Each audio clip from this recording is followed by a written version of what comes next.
he's well aware of the attention he gets from the ladies. No, it's true. Ta-da!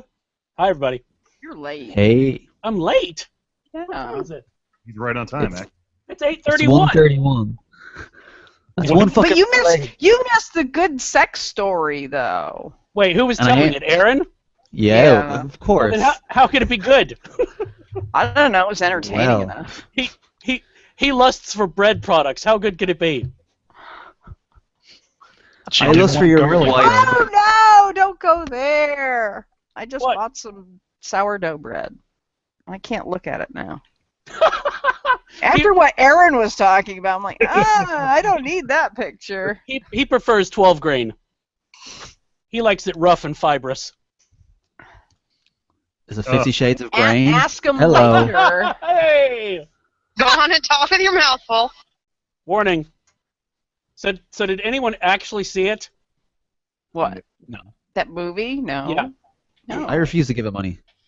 Why would I give that money? I don't know. I'm just asking because Lee wanted me to do a Way Homer for it, but part of the thing is that I want to go see films that I can actually see objectively, and I don't know if I can watch that objectively because it's just.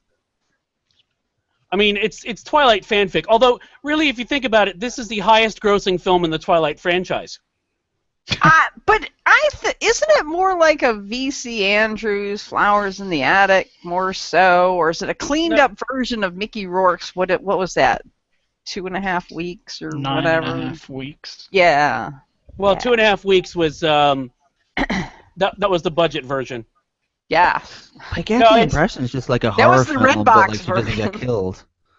There's no incest in it, so it's not really V.C. Andrews. All right. Although maybe that's the reveal in the third book. We're first cousins. Dun dun dun, and we live up in the attic. Oh, no, the basement. Although, For this one, it's the basement. have you seen the trailer for Crimson Peak, the new Del Toro film? No.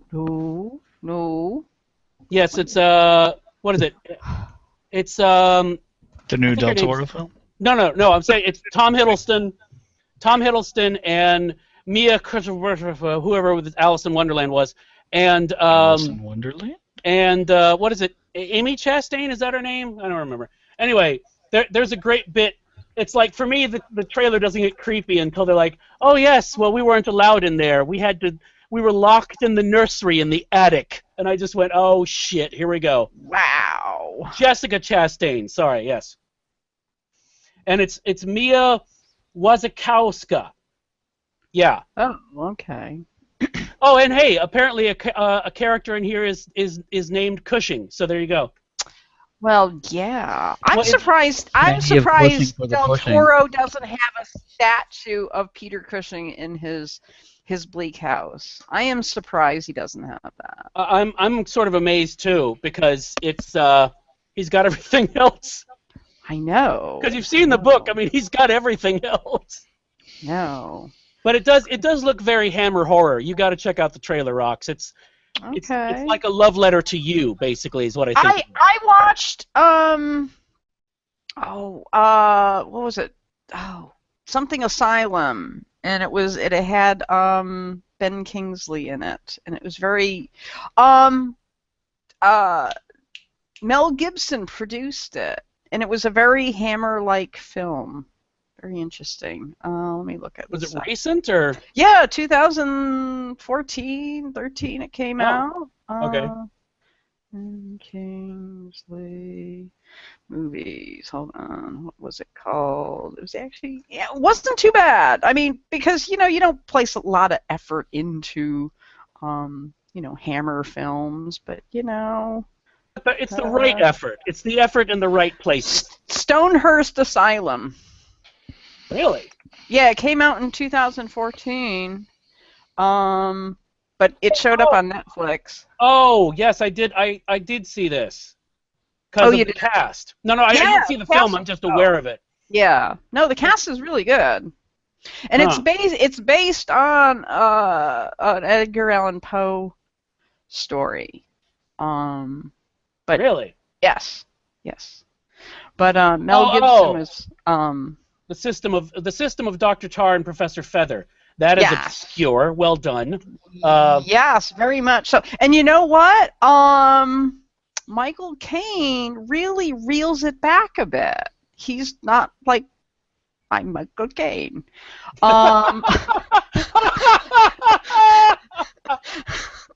God, were you in Kingsman? Was that you? Wow, that's amazing.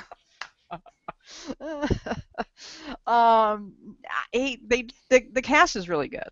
It's That's a worth great to cast. see. It's only what, a couple hours. I don't even know if it's like 90 minutes, but Yeah, I did not it's even realize it's worth that was. it.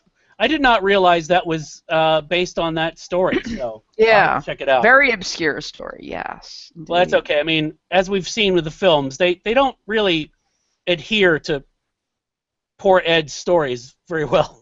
Right. Yes. I mean, if anyone has not seen The Raven with Vincent Price, Karloff, and Peter Lorre, for God's sake. Is that the one Nicholson is in as well? No, I think you're thinking of The Terror. Wasn't that it with Yeah. Okay, I knew he did a Poe Hammer movie. Yeah, he was in one. No, but, no. It wasn't a Hammer film. Oh, that's It was right. It's true. It wasn't Hammer. It was Oh. Corman. Yep. Yes, But get it was right. Price in it as well, though? Was he?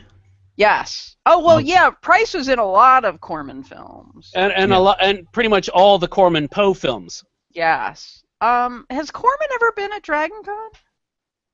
Surely. Is he Really? still alive? Yes, yeah. he's still alive. Yeah. Oh, Yeah. cool. I read his book, and it's fucking amazing. Mm-hmm. 1993. Real. Well, that was before May. Yeah. Damn. Wow. But he has been, and I just love the all the cameos he gets in other people's films. Like, my favorite is still where he's the director of the FBI in Silence of the Lambs. Yes. That is a fantastic cameo. It is. And it's so well done you don't even notice it. Right, you just go, oh, that's interesting. But if you know him, you go, holy shit, it's Roger Corman. Yes. Indeed. So. And you saw where was it Hammer doing The Woman in Black 2, which Yes. was that any good? I didn't. No, Oh, it you got saw terrible reviews, and it's already in the dollar theater. Hi guys. Oh, hello. Hi, Lee. The first one was Hi. fine because it had Daniel Radcliffe, and they worked on it pretty well. It was very Um, Hammer. It was very Hammer. Second one I supposedly don't- was a very. Go ahead. Second one was every review I read said it wasn't scary. It was basically trying to That's not coming through very well. Did anyone understand that? and yeah, that's why they were there or anything else. But Okay, I'd like to congratulate Lee for giving us the podcast equivalent of the William S. Burroughs cut-up method. Wow. Wow, You what's word I said, could you? No. Nope. Am I echoing for anyone else or just me? Little I heard it a minute ago. I heard Yeah, I it. don't. It's someone's mic. Is my mic just going in and out, or what's going on? I don't Well, you're fine now. Kim's the one with a mic. Hi guys. Hi. It seems pretty good. So I did, but I did see Kingsman. It was I didn't awesome, wasn't see it? the Way Homer, what'd you think of it? It was fun. It was fun. It would have been more fun. They did, like I said in The Way Homer, they did a thing where they didn't follow their own rules, which always bugs me. Which rule? Well, basically they had. We saw it this weekend too. Oh, you saw it. So, yes, we saw it. Okay, so without spoiling anything for anyone else. Yeah. The whole final decision that they had to make to get Yeah. in. Yeah. That did not fit with the explanation that they give later for why you do that.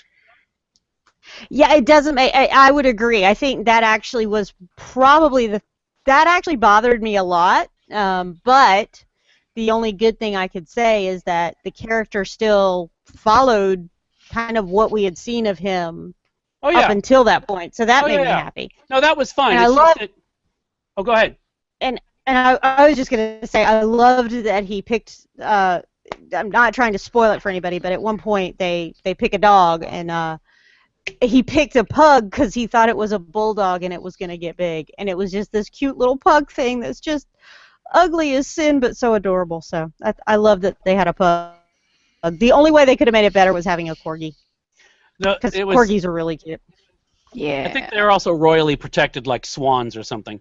Yeah, they probably are. But no, the Kingsman, I thought it was. I agree with you on that, Widge. I haven't seen Your Way Homer, unfortunately. Sorry, it's been a kind of crazy weekend. Yeah, it's okay. I haven't either. Okay, but I thought it was beautifully shot. I mean, this was one of those few times where going in slow-mo did not make me go, oh. What? We lost her again. We lost me again. Am I back? Yeah, Lee, you're back, but still you're kind here? of going robo and. Lee, are you listening on headphones? I am. Okay. It Because was I weird have that to. Otherwise, we were you get getting. all the other. Yeah, we were getting the echo C, so that's why I was wondering. I can look at something real quick. Sorry. So somebody is telling me to try Skype. If that's Boutel, he can bite me. It's a good thing he's not at the mic. So anyway, but it was good to see Colin Firth doing gun fu. I like that. With the umbrella. Yep. I like the umbrella. And Rocks, Sleepy Yeah. Hollow. Did you see Yeah. it last night? No, what? Oh. Go ahead. You can talk. It's good. All right, this is the spoilers for the next to the last episode. They sent. It's back in time. They're trying to undo just when you think this show can't get any more batshit insane, they're like, oh, okay, well, we're going to throw Abby back into the 1700s and have her deal with all that as a black woman. Oh, yeah. Oh, all right. Is it a jump the shark moment? No, it's really actually not. I feel. Does it jump the cod, perhaps, or the flounder? Just don't mention a fucking haddock. I wasn't going to. Wasn't going to. Katrina went bad, which we saw coming, and I could yeah. tell that none of y'all could hear me say that. So all of a sudden, Rox's face stopped. So. Yeah, it stops like that. When Roxas- you mention Katrina, yeah. And John, it how do will. I try that? But Good Rox, What? that show What? throws stuff in there, and you're just like, what else could they throw in? Yeah. Yeah. We get the Liberty Bell in this freaking episode. The Liberty Bell. Hey, yeah. Who cracks You it? get the treasure map on the back of the Declaration of Independence. No, they haven't thrown that in yet, but that's in the other show I've tried to watch, The Librarian. So. Oh, how do you like that? I've had people going, oh, it's sort of like the poor man's Warehouse 13. Is it? It's Does it have it's Newhart interesting. in It's it? much. No, it has John Larroquette in it, who is probably the best thing of it. Really? Is that the show with and- Noah Not Wiley? even really Jane good. Curtin? They couldn't even get Jane Curtin. Jane Curtin. Was she in the? Jane Curtin and Bob Newhart were of the original. Oh, I knew Newhart. I didn't know about Curtin. Yeah. Yeah. No, Curtin's not in it. John Larroquette is in it. It is very much. It and Warehouse 13 are a lot alike. I think maybe the first Librarian movie came out first, but the Librarian's kind of stealing from which one were you talking about just a minute ago, sir? American Treasure? What was that? National Treasure. National Treasure, yeah. Yeah. So I think the Librarian steals from that, and then all of a sudden went, oh wait, and we can do this with these artifacts. Well, they're not artifacts; they're magical items. Oh, all right. So they're magical, not artifacts. Magic. Yeah, they're magic. Wow. Open doors and go anywhere, and it is very much Warehouse 13-y. But But are you engaged what I'm more with excited it? about? it can be on for noise. I miss Warehouse 13 too much right now. It's kind of like salt in a wound right now. I still miss Warehouse 13, so I miss those shows other than Grimm and Sleepy Hollow that you can watch as a family, and that was the problem. What are you laughing at, Boutel?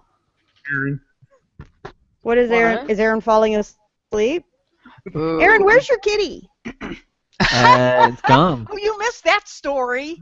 Yeah, that's Oh, well, I saw Aaron being very wow. animated. Oh, yeah. Yeah, you didn't hear it though. My cat is now in my parents' house. That's where she lives from here on in. Why? Yeah. How are they taking the onslaught? Coping. But they have a dog that the cat can play with, and they have a half acre of land that the cat can fucking run around on. So it has way more fun. The cat can torment, you mean? Yeah. So yeah, no, it was too small of a place for the thing here. It really was. I'm wondering something. How big was your cat? Because we have a tuxedo It too, was 5 and months. so I'm wondering. It was 5 months old, but it was quite kind of, it was close to fully formed, really. Like, it was as big as it was probably going to get, like. Fully formed. The ears hadn't popped out yet. Yeah. Well, see, ours Tail is hadn't grown. no, ours is probably between 11 and 13 pounds. He's a big boy. He is the most affectionate cat we've ever had. He really likes to be petted, and he wants to sit on your lap. But yeah, Yoko was the same. yeah, and he loves to rub against you, and he loves that. But he is also the most aggressively wanting to cuddle. Like, if I'm sitting here and he wants to cuddle, he is going to step on me and nip me until I pet him. Yeah. And I was wondering if that was your tuxedo too, because I'm wondering if that's just a tuxedo thing. I don't know if it's specifically that type of cat, but definitely this cat, because this cat came from 3. It had 2 brothers and sisters. And I was told out of the 3, this one was the more pet me of the 3 of them. But yeah, no, she was definitely very much like that. I mean, I could not really sit down for very long without it needing attention. Yeah. But saying that, though, I'm told all cats at that age are like that anyway. So. Well, So in other words, you're a heartless bastard. no, well. Yes. See, my cat will wake me. Well, it's not my cat. It is actually Teenlet's cat. He picked it out. He will come up on the bed and bite my nose until I wake up in the morning to pet him. And I'm like, damn, cat. I stayed at your house for 3 or 4 days. Yeah. I never saw the cat once. Okay, this isn't that cat. This isn't. We have 2 cats now. Oh, okay. Yeah, no, you Wow. never see the other cat. We have 1 dog, we have 1 cat that acts like a cat, and we have 1 cat that acts like a dog. The Now, cat that acts like a cat hides. what made you get a second cat? A year ago, Teenlet wanted a pet that was that he got to pick out, and so we were not getting another dog. So help me God. So we went and his father agreed to it, and we went and got a cat from the shelter. Okay. All of our animals are rescue animals. So, and he picked him out. We looked at an older cat. Her name was Hermione. She was this huge ginger cat. She was so pretty. But she did not want to be picked up, and that was one of his things he wanted. He wanted a cat that he could pick up and carry and cuddle. Well, that's what the hell he got. You can't trust Ginger. You can't trust gingers? I know. Hey. You know what I'm talking about. Hey, Serve, how is the Great Northwest? Oh, it's fantastic. I was telling John, he asked what the weather was like. We got 70 degrees today. Beautiful, sunny day. Fuck you. Yep. Sorry. Yeah, Sorry. Did that that's Portland, kids. That's the Portland weather report. Snowing in Atlanta right now? It Probably is snowing not, or iced over. It's not snowing or iced over yet. It was iced over this morning. I actually did telework because our neighborhood had some black ice in it. So, but yeah, It is Atlanta. it is Atlanta. No, Lee, I only see ice. I don't see color. Okay. So you guys, so where'd Widge go? Widge, how much ice did you get? None. None? Oh, None. God. How would Widge know? He doesn't go outside. Yeah. Yeah. Well, I know that's how true. much ice did I get in the basement? None. Well, which I was somewhere and I used the term dayball, and somebody started looking at me like, and I was like, oh God, I'm using a witch term. I said, now I'm going to go out and see the dayball, and they just kind of looked at me like, wow, that's an odd little term. Well, it is. Mm-hmm. But it works. It's an odd little thing in the sky that wants to kill us all. So did anybody go see 50 Shades of Grey? No, why would The we? conversation beginning. Oh, did you see it? Oh, hell no. Well, then. So I'm guessing we're not the target audience then. Actually, Rox and I are the target audience demographically, but yeah. I think rocks might slap you. You might want to be careful. I know. I disagree, Lee, because I feel like women who have had little to no sex are the target demographic. Whoa! Whoa! Very true. Well, so we saw it. Yeah, if they've had sex, they know better. Yeah. Well, we saw it. We were with a friend of ours who is a single male, and he was there with us as we were seeing The Kingsman. And he was there, and he got to the theater early, and he was like, there were just all these women just standing there waiting for it. And you just kind of it was a little nervous standing there by myself, so I came outside to wait for you guys. I'm like, oh my God, they were going to jump you. He's like, maybe. I don't know. It was a little scary. I know when I'm in danger of being jumped by women, I walk away. Well, I don't know. I don't know. There was just a real big pack of them. He was like, it was kind of a big pack. It was like they're just this huge group. They wander in packs. It's true. I know more they women hunt is in a bad packs. thing. They hunt in packs, and they're like raptors. Just when you see the one coming to the front, there's two coming around the side. Is a group of raptors a Julia Roberts? Did you say a Julia Roberts of raptors? Yeah. Is that Oh my is that the God, group? yeah. It is now. Okay.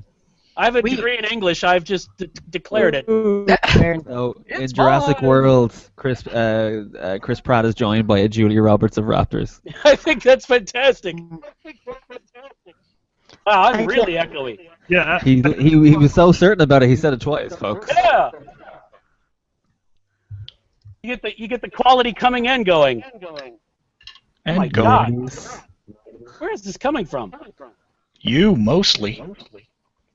I just heard you echoed. We're in the future. Hey, it's like the old days. Remember the old days? No. Which old days? There's so many now.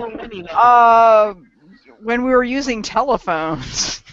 Oh, those? Oh, those old days.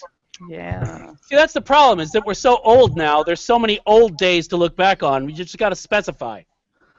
Thank you for the days, those endless days, those muted days you gave me. Did you want me to see if I'm echoing now? I am a little, but not as bad. Huh. I kind of want to imagine a wage like halfway into the ocean. Can you hear me now?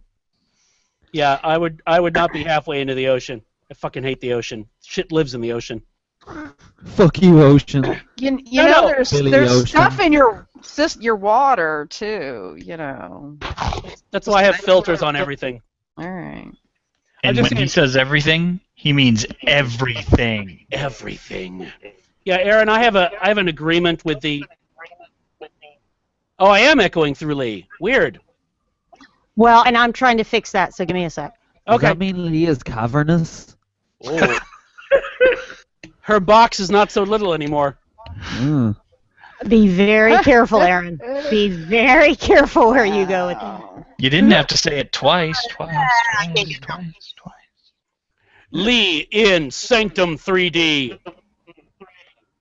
Anyway, so Aaron, I have an agreement with the. Oh my God. This is What I like like is that you say Super Robo when you heard fucking echo. Mute me, John. John, mute me for a sec. Thanks. What? Oh, okay. I'm still echoing a little, but not as much. Yeah. And I don't see the havoc-like circles coming off of Lee's icon when I speak.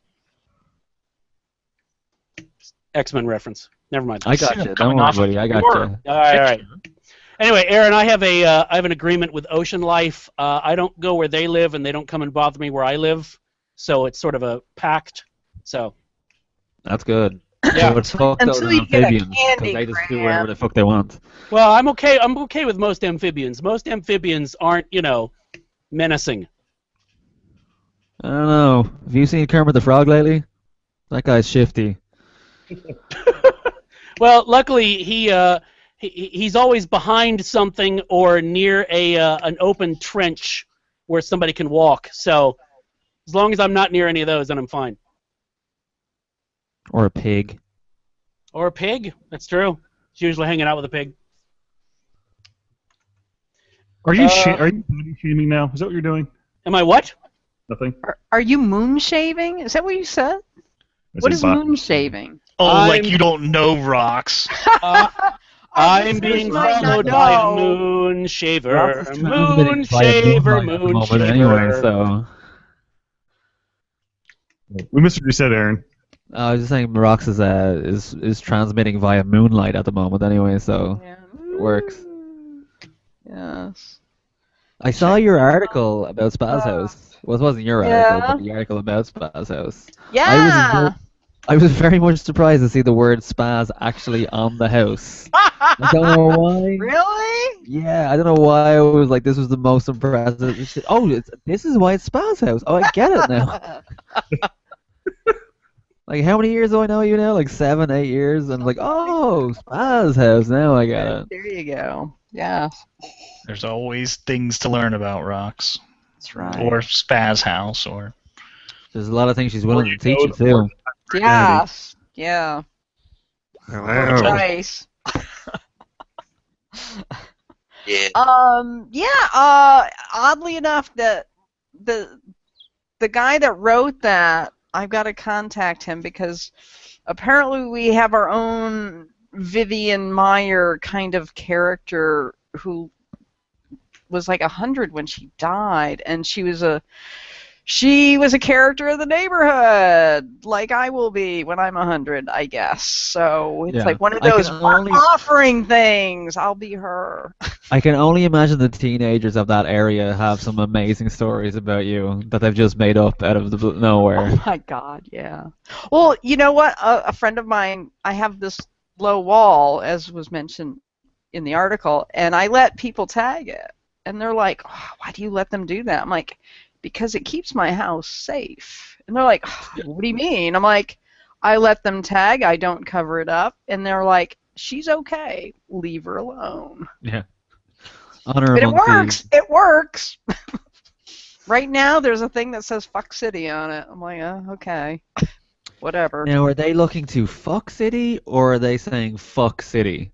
Fuck city. or are they referring to Jacksonville as like It's fuck city. I believe it's that one, sir. I really do. Is it Citibank? How's it spelled?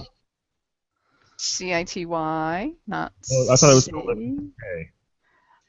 I would prefer it if they had a CITAY, like a city. Oh my gosh! Wow. Lee has an announcement. Is What? it in What's happening? health care? What? Rox is trying to get. Lee's trying to get Rox to do a job, folks. A job. You know what that means? I need to form a team. Dun, dun, dun. It's all in the cover of dark. I hope it is. Gonna do a heist. I just Kinda. Rox, you'll Not appreciate this. really. What? I just found out that I did not realize that there was actually a trilogy of Doberman films. Oh, you didn't? Oh my gosh! I only knew the Amazing Dobermans. I did not realize that there was a. Yeah. Now I got to go find those. Yes, they're all Just like- bad. Just like the Japanese Blu-ray that we discovered of Megaforce, which lit up my day like you would not believe. Like Christmas. Hell yes. Now, since I last spoke to you all, did anyone actually check out a full episode of Monkey? No, I No. haven't had a chance to. I have Okay. I have a funny story about that. Okay. So he was Googling monkey, and you won't believe what he found. We'll be the judge of that bootel. So I went to go look at the feed from last week, and we got a copyright tag on it, saying, something came up with copyrighted. What? I was like, what came up as copyrighted? And it was the monkey thing. And then, but the funny thing is, it's copyrighted to some rapper guy that was obviously using it as a sample. What? Yeah. And I was debating, should I fight this? All Google did is just say that in Argentina this isn't listenable. Which there goes our Argentina office. Oh, Pedro, no. But yeah, it came up as a Juan. What does it say? It was Juan. The original Juan intro is what it came back as. I kind of want to hear that rap song now. Oh, it was horrible. Really? And it was only the intro too. That was the thing. And he used the entirety of the intro from the monkey thing. Okay, so wait a minute. So it was the Google Hangout that got tagged? Yeah. Okay, because I was about to say the podcast actually has the Sanford and Son theme in it. So when you said you got copyright tagged, I went, "Oh shit, did someone tag us for using that?" No. That's their funny. algorithm. Their YouTube algorithm that just said, "Hey, it looks like this is we matched it up to some." That's hilarious. I fucking hate that algorithm, by the way. It's like my nemesis. Well, it's what taught me that there's absolutely no music in the U.S. that's naturally public domain, and by that I mean a recording. None of them are, unless someone has declared it public domain. It's not, which I found out to my great chagrin because I found some great music for that silent episode I did of The Way Homers, and I was like, they tagged me, and I'm like, what? And then I looked it up. I was like, oh fuck, sorry. There are CDs that I remember you could buy when I was in college that would basically, like, buying the CD paid for the copyright use of the music on it. Oh yeah. But that's still not public domain, which is the stuff I love. Yeah. But yeah, you can have stuff where people can release the rights, but nothing expires into the public domain as far as recordings go. You can get quote unquote royalty free, but you're paying for the royalty free. Right. Yeah. Sí, señor. Oh, is that what he was saying? I was confused for a second there. Where's Lee? I want her to get back on. Where is she? I think that her healthcare. Well, I'm here. I think her healthcare. Well, I'm here, and is it any better? Oh, jeez. Well, we can still hear you, so I don't know if that helps. Well, let me are see you getting? Let me see if I'm getting echoing off of you, Lee. No, I think it's better. Lee, open your mouth. Echo. Hello. So, hello. For Rox teaching old people about sex? Wow. No, Wait, actually, what I want Rox to do, I want Rox to run as a judge in Florida. Did you know that you don't have to have a law degree to run to be a judge? Yeah, I remember that from Night Court. Well, no, so there are only certain states where you can do that. Georgia, Wait, hold on. Florida. I now need to check the credentials of Judge Judy. Hold on. All right, well, yeah, she is a judge. Rox, considering that you know about that from Night Court, you are now more qualified than most of the judges that do have law degrees. I know. Exactly. So, see, you should run as a judge. You could be one of those municipal court judges in your county.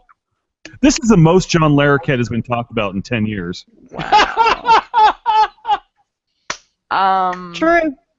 Wow. Oh my God! Then we could go from help me Rox to judge me Rox. Oh my God. Exactly.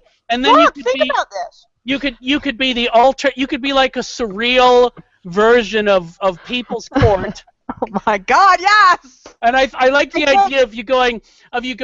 I sentence both of you to 40 lashings with a wet carp.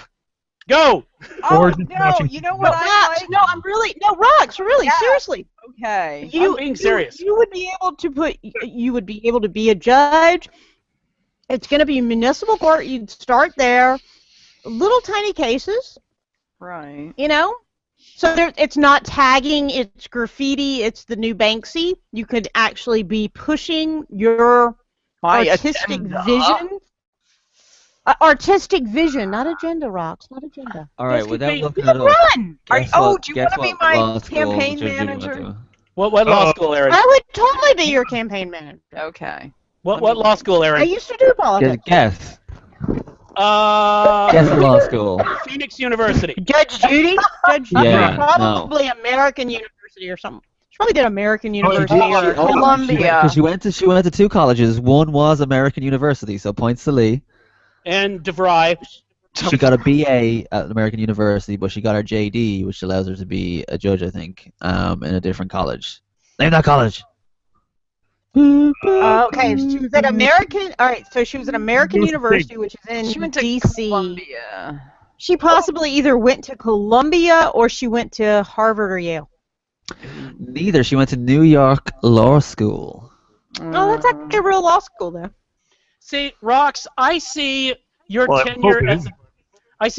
as a judge to be an elongated piece of performance art. Oh my God! Yes. Well, no, not really even a performance art. I mean, Rocks, seriously, there are not enough common sense judges on the bench. Well, You this is be the true. common This is sense true. judge. No. And in Florida, Oh you my God! can't This afford- Lee, really? You say Fox. I'm the common? Really, Lee. Let's just be clear here.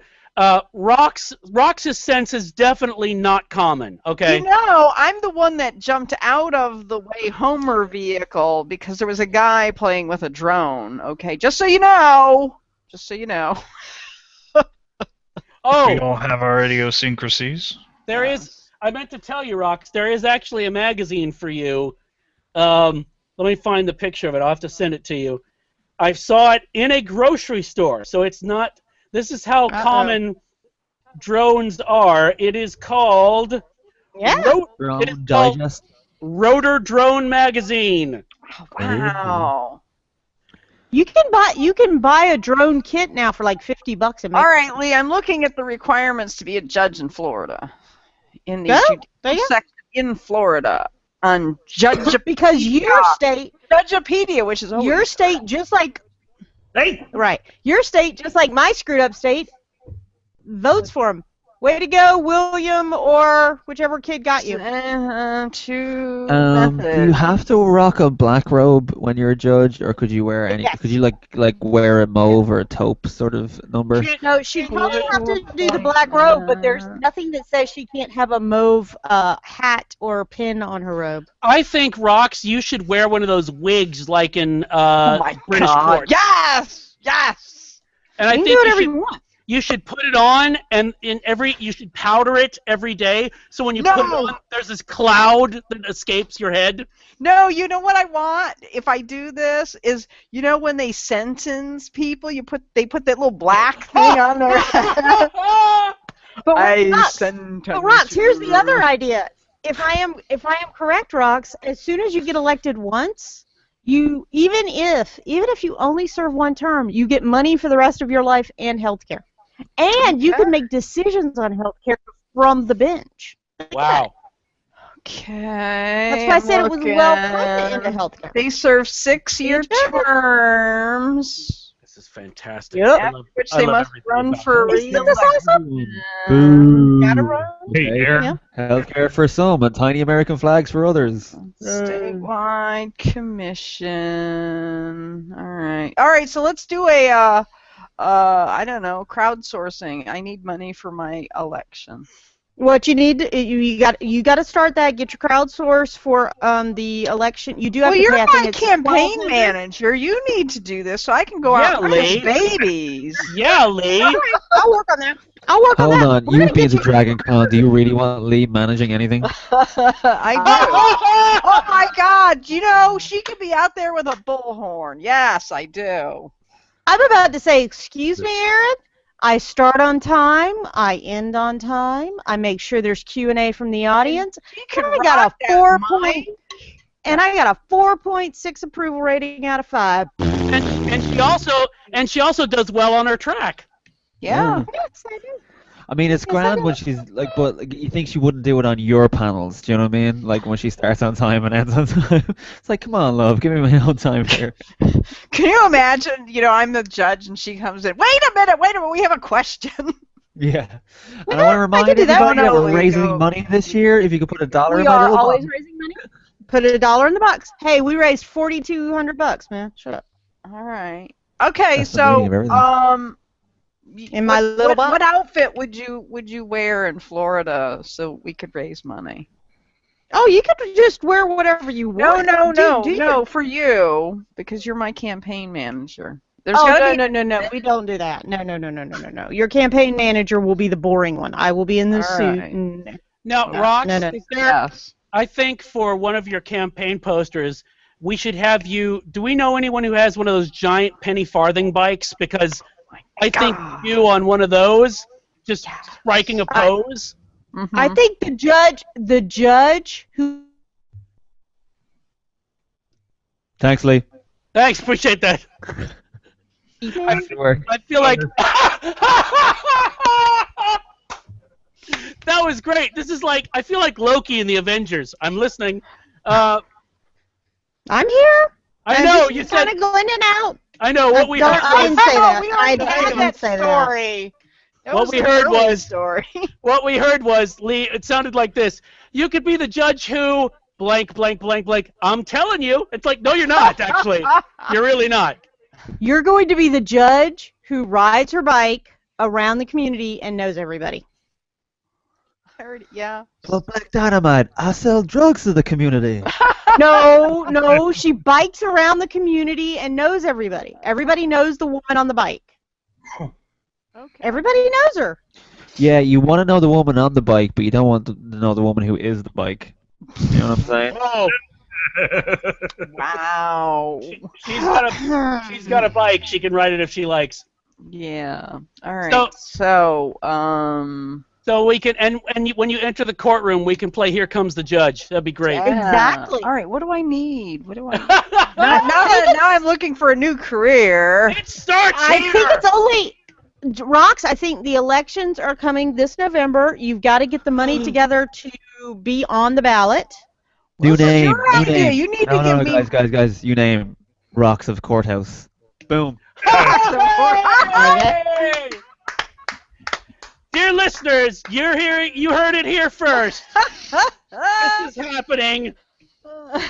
Look, John and I were the ones talking a year ago about Sony and them putting Spider-Man with the Avengers because that made a lot of sense.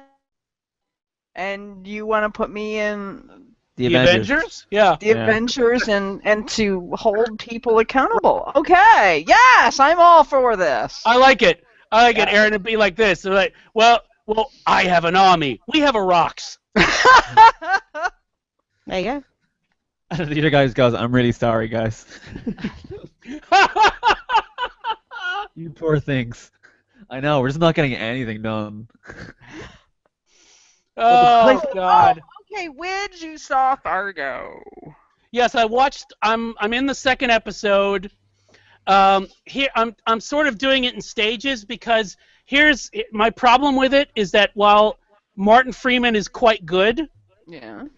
and the feeling of it is quite good, it's so far it's so very predictable what's going to happen that right so far because you could tell from a mile off who was going to get killed by the end of episode one. Yes. However, it's like watching Blacklist. You're watching it for the little nuances. Oh no, I know. Of how, of course, that's the problem with the I agree with you. Okay. Because I love the movie Fargo, so I'm like, how are they going to do this?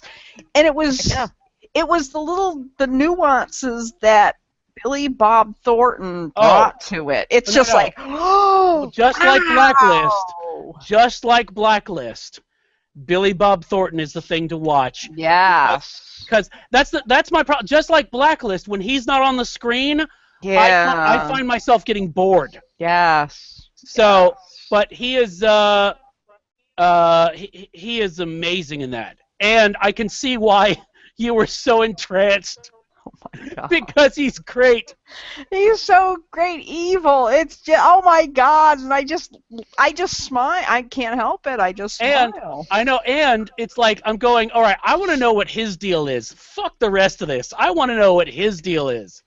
And the thing is the interesting thing about that, and I'm glad you're not binge watching, because even though you say it's predictable, there's a spoiler later on that they do an amazing camera shootout thing that's pretty amazing in fog. Oh, I'm enjoying it. It's just that I'm going to take my time watching it because, like with Blacklist, I don't want to get burnt out on the non-Billy Bob bits. Oh, yeah. Well, actually, on a whole, the rest of the cast is pretty good, and Oh no, they're good. It's just that again, like James Spader, it's like Billy Bob Thornton is so over and above everyone else, partly because of him and partly because of his character. right. But Martin Freeman does a pretty. Oh, he ratchets it up.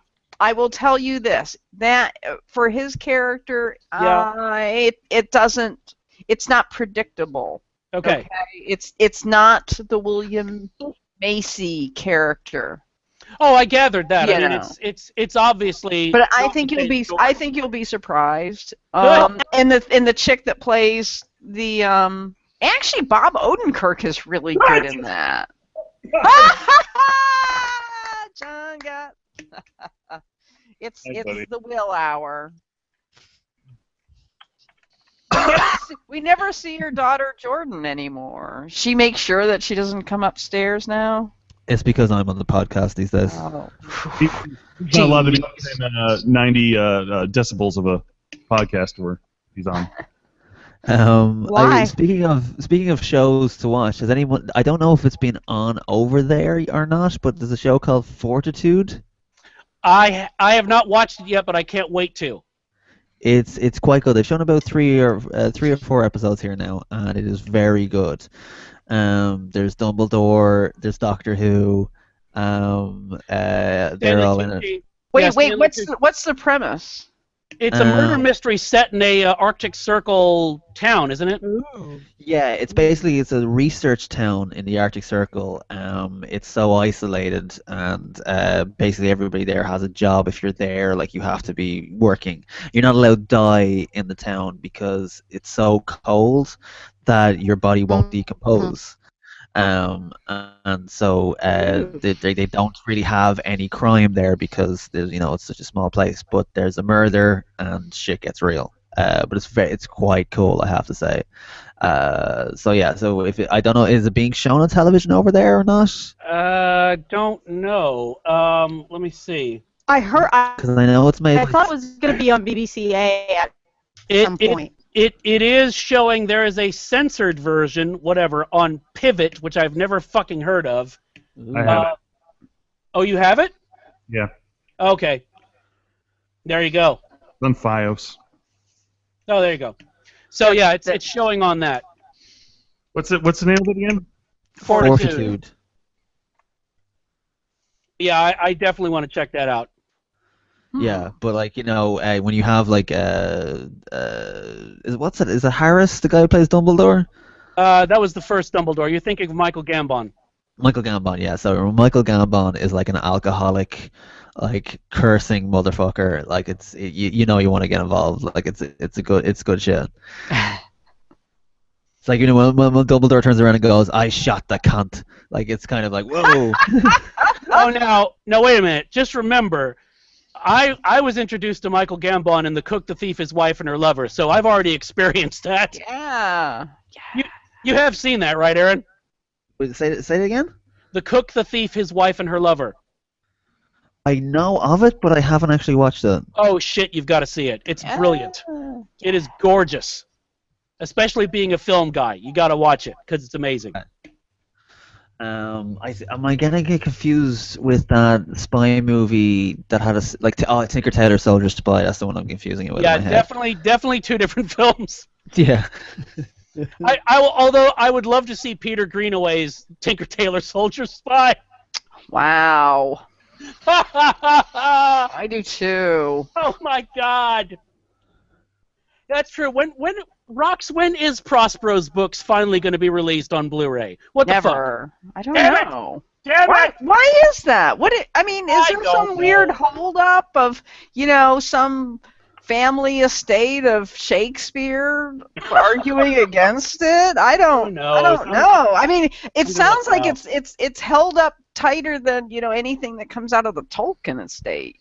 Well, it was available from some weird place on. Yeah, see, here's a DVD that was. There was a PAL DVD. That you can get at Dragon Con. Right, and there was a. Here is one from Allied Artists, which normally puts out cheap-ass public domain films, which is out of print. Here's an all-region one that's out of print. So, yeah, I don't know. Oh, and it was on Laserdisc, apparently. So I have no fucking clue what the deal is with that. Let's see if I can find out. Because it's beautiful. I want to see it again. I don't know why gorgeous. Criterion doesn't pick it up. You know that's got to be on their short list. Yeah, but there's got to be something holding it up for that, because when did it came out? Like in 90? In the 90s. 91. Wow. Okay. Wow. Okay. I haven't seen it in so long. There is nothing on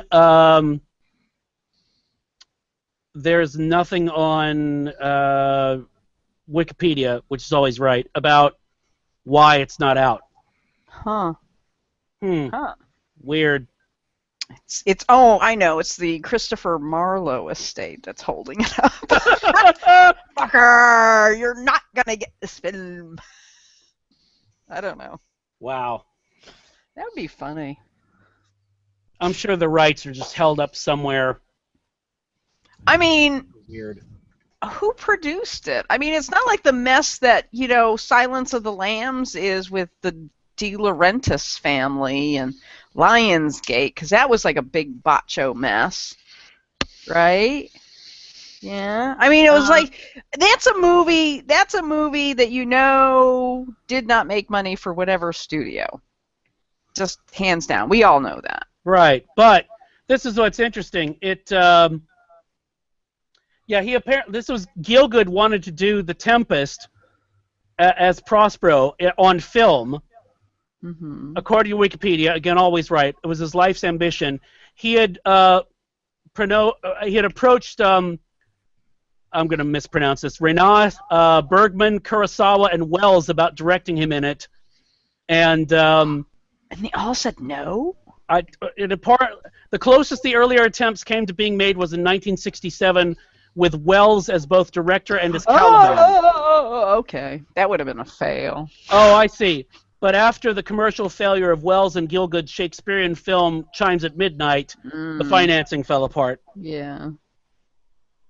It's gorgeous. It's amazing. It's a lovely film. I think when it came out, I actually saw it like 3 times before it left. And yeah. And it was at a theater. I actually had to, bike at least an hour away and stuff to see this film, because it was a gorgeous film. Gorgeous film, yes. Right. And who did the music in it? Nyman. Yes. Yeah, it was really cool music. I liked it. Yeah, awesome film. It was it was really nice and artsy and everything. And yeah, damn. Somebody's holding the rights up for it. Yep. Weird. Yeah. Let's Anyway. say Sony. Okay. No, Greenaway did Drowning by Numbers or Murder by Numbers, didn't he? No, Murder by Numbers is a different. If it's the one I'm thinking of. Hang on. I'm going in the wrong place. Yeah, we're all going into the wrong place. This is true. I'm trying to find a list of his. Okay. He did He did Drowning by Drowning Numbers. by Numbers. That's it. Yeah. That one's pretty good too. I liked that one. That was another one that went away. You can't get. There's no DVD on that one, is there? Yeah, I don't know. It's weird. But Peter Greenaway. Did he direct? Yes or no? But so is everyone caught up on Walking Dead? No. Yeah. I have not, but I don't mind if you say spoilers. Go ahead. Talk with John. So Okay, wait a minute. All right, Yes, my what? question. You did say that there was a reference. Was it to like Dr. Terror's House of Horror? You said that there was a Peter Cushing reference or something. yeah, hang on. It was shit. It was Tales from the Crypt. No, His character in okay. Tales from the Crypt.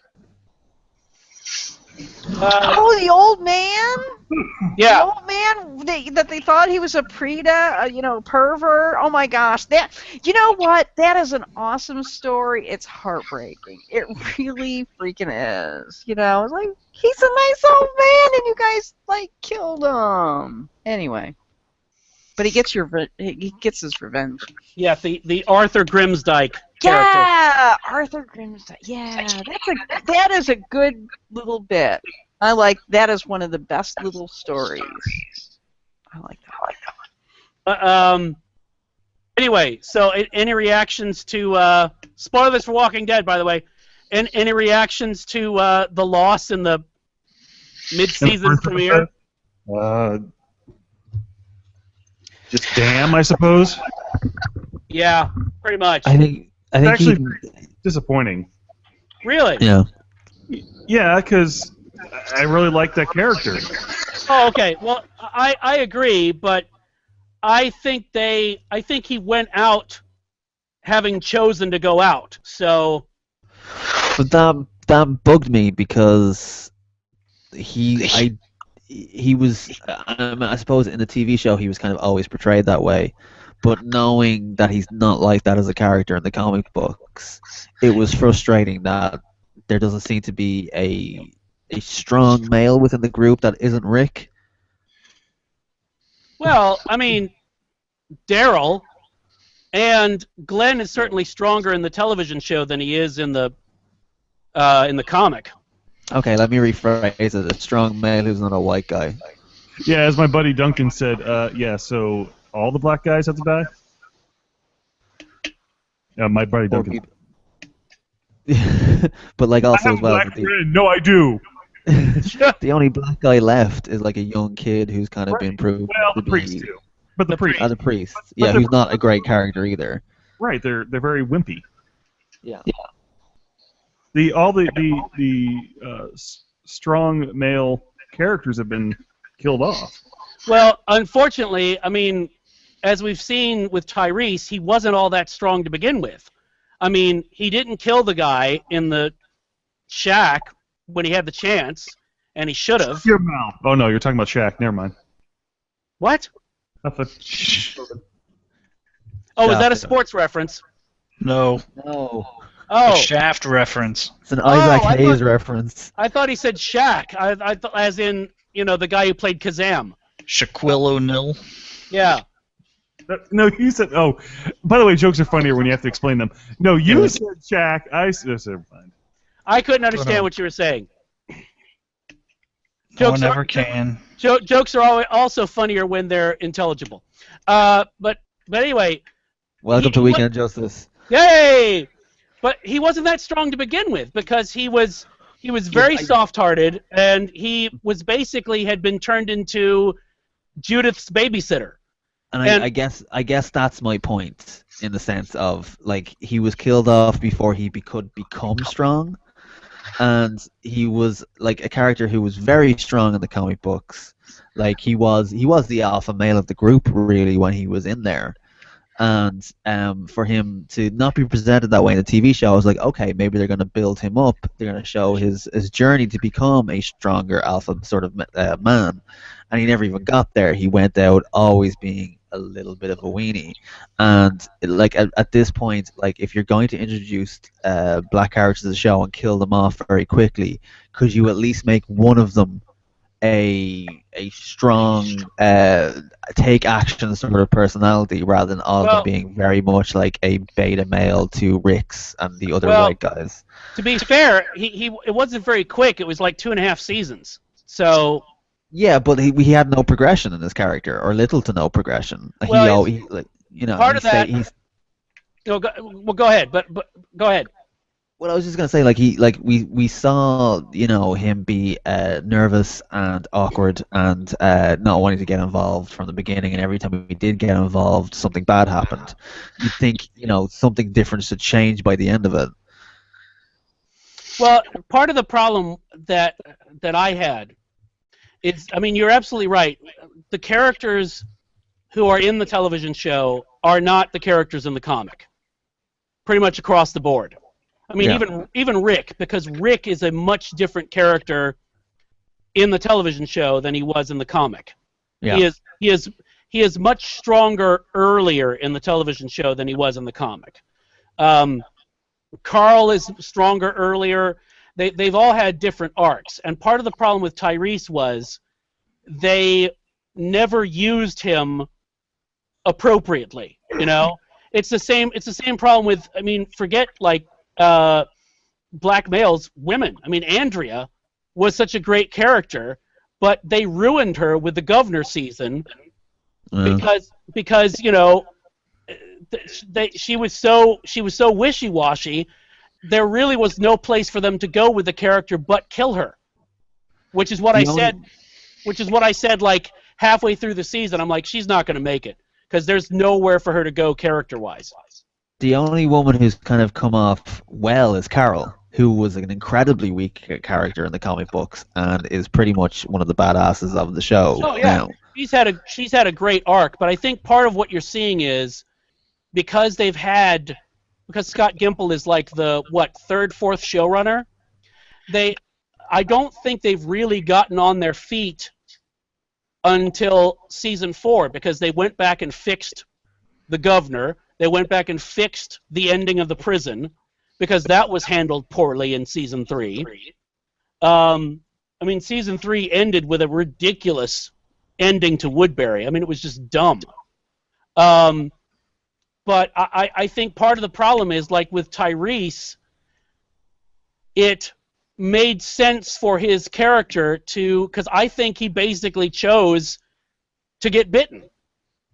And just like he chose when he said turn it off, which I thought was that whole sequence was amazing. I mean I feel bad that the character's gone, but the episode in which he went was so good that I was like, well, if you got to go, I mean, you might as well go. Unlike Bob, where, as I said at the time, they did such a ham-fisted job of setting up Bob that I honestly thought when Carol went out on her own, I thought, oh, they're going to change up and attack Carol because it was so obvious what was going to happen that they had put Bob in Dale's place. But if you kind of look at who they have, because it's depressing to know that the two, if I'm remembering rightly, the only two black characters they have left are non-comic book characters. So we all know they're expendable. Well, no, Father Gabriel's come from the comic book. Oh, so 3, yeah, we 3. But we know, like, he's not a great character anyway. Like, even in the comic book, I could have lived if they didn't have him. Well, that's true, and we've still got we still don't know what's going on with Morgan. Oh, and Michonne as well. Sorry, I'm forgetting Michonne. So we have 4. So Alright, two comic books and 2 none. So yeah. Oh my God, am I back? No. We've got. Let's see. We've got Yes, Lee. We've got what? Lee asked if she was back. I said yes. Oh, so if you got Michonne, you got Noah, you've got Father Gabriel and Morgan, then you got 3 comic book characters. Noah's the only one who wasn't in the comic. Is Morgan in it right now? He's not. He's somewhere. We don't know where yet. But you remember, he's he's behind them. Okay. He's basically following them. And he's behind. Yeah, and he's behind them in time too. They've actually kind of finally admitted to that too. Right. So but again, I mean, the whole race thing aside, I thought it was a beautiful way for him to go out, especially with the surprise of, I mean, the dude from the shack, not the shaft, but the shack showing up, the governor showing up, the girl showing up, Bob showing up again. It was all, and Beth. It was just really amazing. And like I said, the whole the radio and how they played with the time and what things were happening, and the fake out they did at the beginning with the funeral. I thought the structure of it as an episode was just brilliant, and I was very happy with it. I also loved how it really gave a sense of it gave an overview of what we got in this next episode too. I mean, the feeling that you got at the end of that kind of very sad feeling just kind of rolled over right into this next episode. I mean, it just felt like it was taken right over from there. And the only thing, Aaron, the only thing I don't know of that I can't figure out from comic to television at this point is the wolves. Thanks for stopping by, Lee. See ya. But you remember the graffiti showed up twice in the episode. Yeah. And also, here's the other thing I don't get.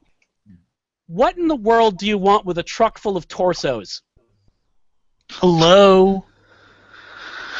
What can't you do with a truck full of torsos? Aaron knows some things. I would suggest it's something like the Michonne tactic of keeping them around as defense. In that you have, like, if you can line them up as like biting heads somewhere, like as a wall. I don't know. That's a guess. Well, but did you catch the fact that one of them had a W carved into his forehead? Oh no, I didn't. Yeah. So my thought is, the only thing I can think of is that they have to be used as some kind of weapon. I don't know what kind, because it's not like in the prison assault where they just drove up with a bunch of them in a truck and let them out, which I thought was brilliant. And it's not as unique as what's coming in the all-out war thing where they start using zombies for biological warfare, basically. But something's going on with that. I don't know what. And I'm wondering if the wolves are Negan's people and not the saviors, as they're called in the comic. Well, I feel like because Negan has been cast, I feel like he has to be soon. Like they couldn't have cast him so far in advance not to be using him this season. Who did they cast? Let me look it up. I can't remember. They did cast somebody though. Watch as I get proven wrong. Yeah. See, my thought was that you either. I see there's some great ideas for who to cast on the internet. Thanks, internet. There you go. I'd love to see Vinnie Jones as Negan. There you go. But no, my thought would be, you've got so much going on and so much happens in the comic before Negan shows up that if anything, that would be your end of season 5 kind of coda. That bad shit's coming, and you just see Negan. Has he been cast? I don't see anything. Oh no, what I'm looking at, sorry, he's been confirmed to be in the show. So sorry. Do we know when? No. Okay. Let me see. Let me try and get the exact quote from Kirkman. I think Vigo is fantastic. No, that's poor casting, Robo-Me. I wouldn't cast Vigo. But how would Tim Burton cast him?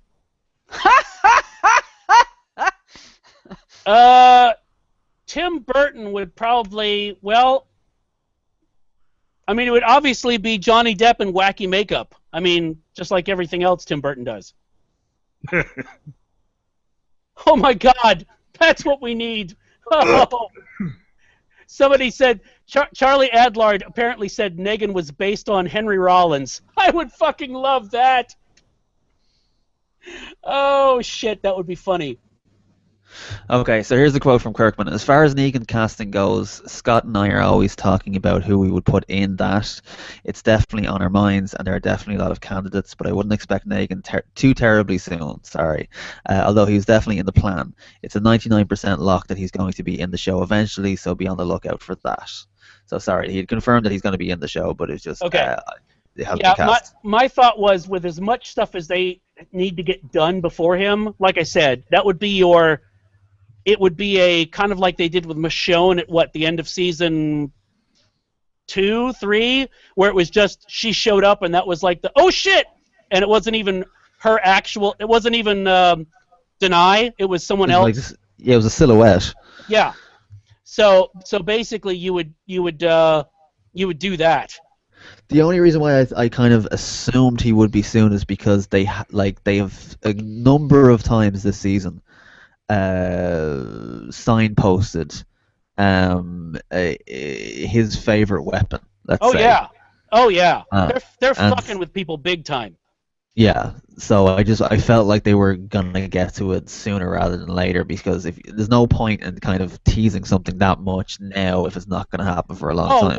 Well, I think it's basically like, since everyone's so jonesing for it, it's like they're doing what they like to do, is to play with those of us who read the comic. I mean, they like to play with our expectations and fuck with our heads. They've been doing this since episode 1. To basically prove you don't know. You think you know, but you don't know. Which I said I'm completely fine with, because that's my problem with watching Game of Thrones, is that I do know, and so it's like, apart from watching an incredible cast say those lines, there's no new information for me really at all.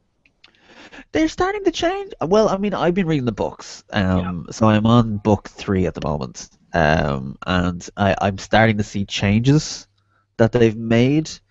Some of it is just like sequential of when and where they put certain scenes, but they have been making changes to scenes as well. They have, but it's mostly for abbreviation rather than creativity, shall we say? I mean, what's creative abbreviation, since the books are, as you know, since you're going through them, fucking long as shit. Yeah. But yeah, they've had to they'll combine characters just to keep from having to cast 3 more people, So that makes total sense to me. But I think honestly the most departure that I've seen was I think it was in season 1, where there was a great scene between Cersei and the king. Yes, that was a good scene. That was an amazing scene, where they basically just sat down and talked like they were both human, instead of just constantly at each other's throats. That to me was the best scene of the season, because not just because it was new, but because it gave them a chance to really have a great scene together. Yes. But that's what I love about Walking Dead from episode 1, where Rick got shot and didn't go down. I mean, Megan will tell you, Cosette will tell you, I stood up, I got off the couch and went, what the fuck? I mean, it blew my mind, and then he got shot again and then went down. Yeah. So but more so for me when Shane walked away from when he shouldn't have walked away. That was kind of like, oh, okay. Well, again, it's like, and you've heard Kirkman's explanation of that, right? Which makes total sense. Is that he did the whole Shane, the triangle thing in the first 6 issues, because he thought the comic might get canceled. So he was like, all right, if I get anything done, I want to get this done. So he felt like he had rushed it, and so in retrospect, he was like, I'd like to let that play out some more. And like I said, my one regret was, I liked John Bernthal so much, I wish they hadn't killed him. I wish he had come back, because to me, that's more interesting, to have a character get that far gone and come back than go full on crazy. Mm-hmm. But I mean, the way they handled it, I thought was really good. But yeah, that's what I like about it. It is definitely a different universe than the comic book, and I'm fine with that. It's So Ultimate Walking Dead. no, Rick would be black and have an eye patch. Well, you know, they can't have more black characters. Boom. But no, I enjoyed the I enjoyed the Tyrese episode. I think that as far as single episodes go, that The Grove, which was the one with him and Carol and the girls, and Clear, where they came back to Morgan, those are probably my 3 favorite standalone episodes of the series. I find that the writing in general has been improving. Just as a general rule, they seem to be getting their pacing better in episodes as well. Yes. But yeah, it's a much more enjoyable show now, I feel, than like, because the second season or so was a bit of a slog. Yeah, and from what I understand, That was what, Farm? Is that Farm? Yeah. yeah. Well, it's the same thing as hi Rob. It's the same thing as Rob has talked about with the changing of hands on showrunners on Doctor Who. It's like you get handed something, you know, and the momentum of the previous guy, you sort of have to deal with that, and then sort of, you know, it's like a battleship. You got to try to steer it as best you can on your course, and that especially can be seen with how they, I mean, because the whole What's Moffat's excuse? Because the longer he's had that show, the worse it's fucking been. Well, because I think he's either really distracted or on drugs. I think Rob can comment on that. Yeah, both. Okay, good. But like, by drugs. But like, No, no drug. but Aaron, Just it's like the beginning of what, season 4, where they had to fix the prison. You know, where they had to basically go back and do it again properly. You know what I mean? Because surely I wasn't the only one when they did the prison assault by the governor going, really? Really? Well, we're not talking about the one where he dies, is it? Yeah, that one. That one was great. I'm talking about the first one where they rolled up and basically retreated, and then he, big spoilers for anyone who's not watching the fucking show, then wastes the entire town. I was like, what the fuck just happened? Yeah. It was, I mean, a lot of that was pretty dodgy, especially because, like, that was one of the more powerful sequences of the comic book, was the whole governor sort of stuff. Yeah. Like, it was really, like, strong and fucked up shit. But to see it watered down, and then the whole thing between him and Andrea and stuff like that was just really poor. Yeah. And it generally, like, wasn't written very well at all. But so that's why they went back and, you know, basically had to create another village for him to turn into an army to go attack the prison. And I'm like, considering, and I actually liked the Governor 2 or 3 episode miniseries. I mean, I thought that was actually pretty interesting because that made him a more interesting character than in the comic, you know? Because I loved the idea that it was this guy who just wanted to be left alone, but when he realized that they weren't going to leave him alone, he was like, all right, goddammit. Are you referring to the books? No, I haven't read the books. I'm just talking about the episodes in Walking Dead where Rick's group doesn't even appear. It's all the governor. Okay. No, he wrote, Kirkman, along with a second author, wrote a couple of books about, but they're generally not great. But the first one is quite good. It's called The Rise of the Governor, and it's basically all about the governor's trip until he gets to Woodbury, and that's a fascinating kind of background to him. Like it's kind of it's basically like his brother is like the stronger, more fucked up guy, and he kind of learns from his brother a little bit, like, but it was pretty cool, but it's hit and miss for a couple of seasons, but I feel like this season and last season were very strong. Yeah, I agree, and I I can't wait to see where they're going with it. It's gonna be cool. So hi, Rob. Hey, what's going on? I don't know. What you doing? Yeah, Rob. What What are you making? Oh, I'm opening mail. Oh. Yeah. Your mail is noisy. Yeah. Well, it's the Tuesday after a holiday, which means all the stuff for the show comes today. So yeah. Yeah. What's in the Did you get anything? box? Did you get anything good? What's in the box? What's The in new the Juliana box? Happy so far. Everything else is kind of foreign and weird, so we'll see. What's in the fucking box? Oh well, Oh, pick you're out accurate. the first weird one. Just pick a weird Yeah, one. give us the weird one.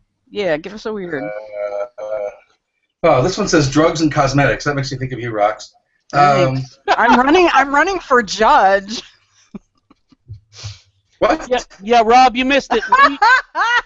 Lee talked, so you can blame Lee. Lee talked Rox into running for a judge in Florida.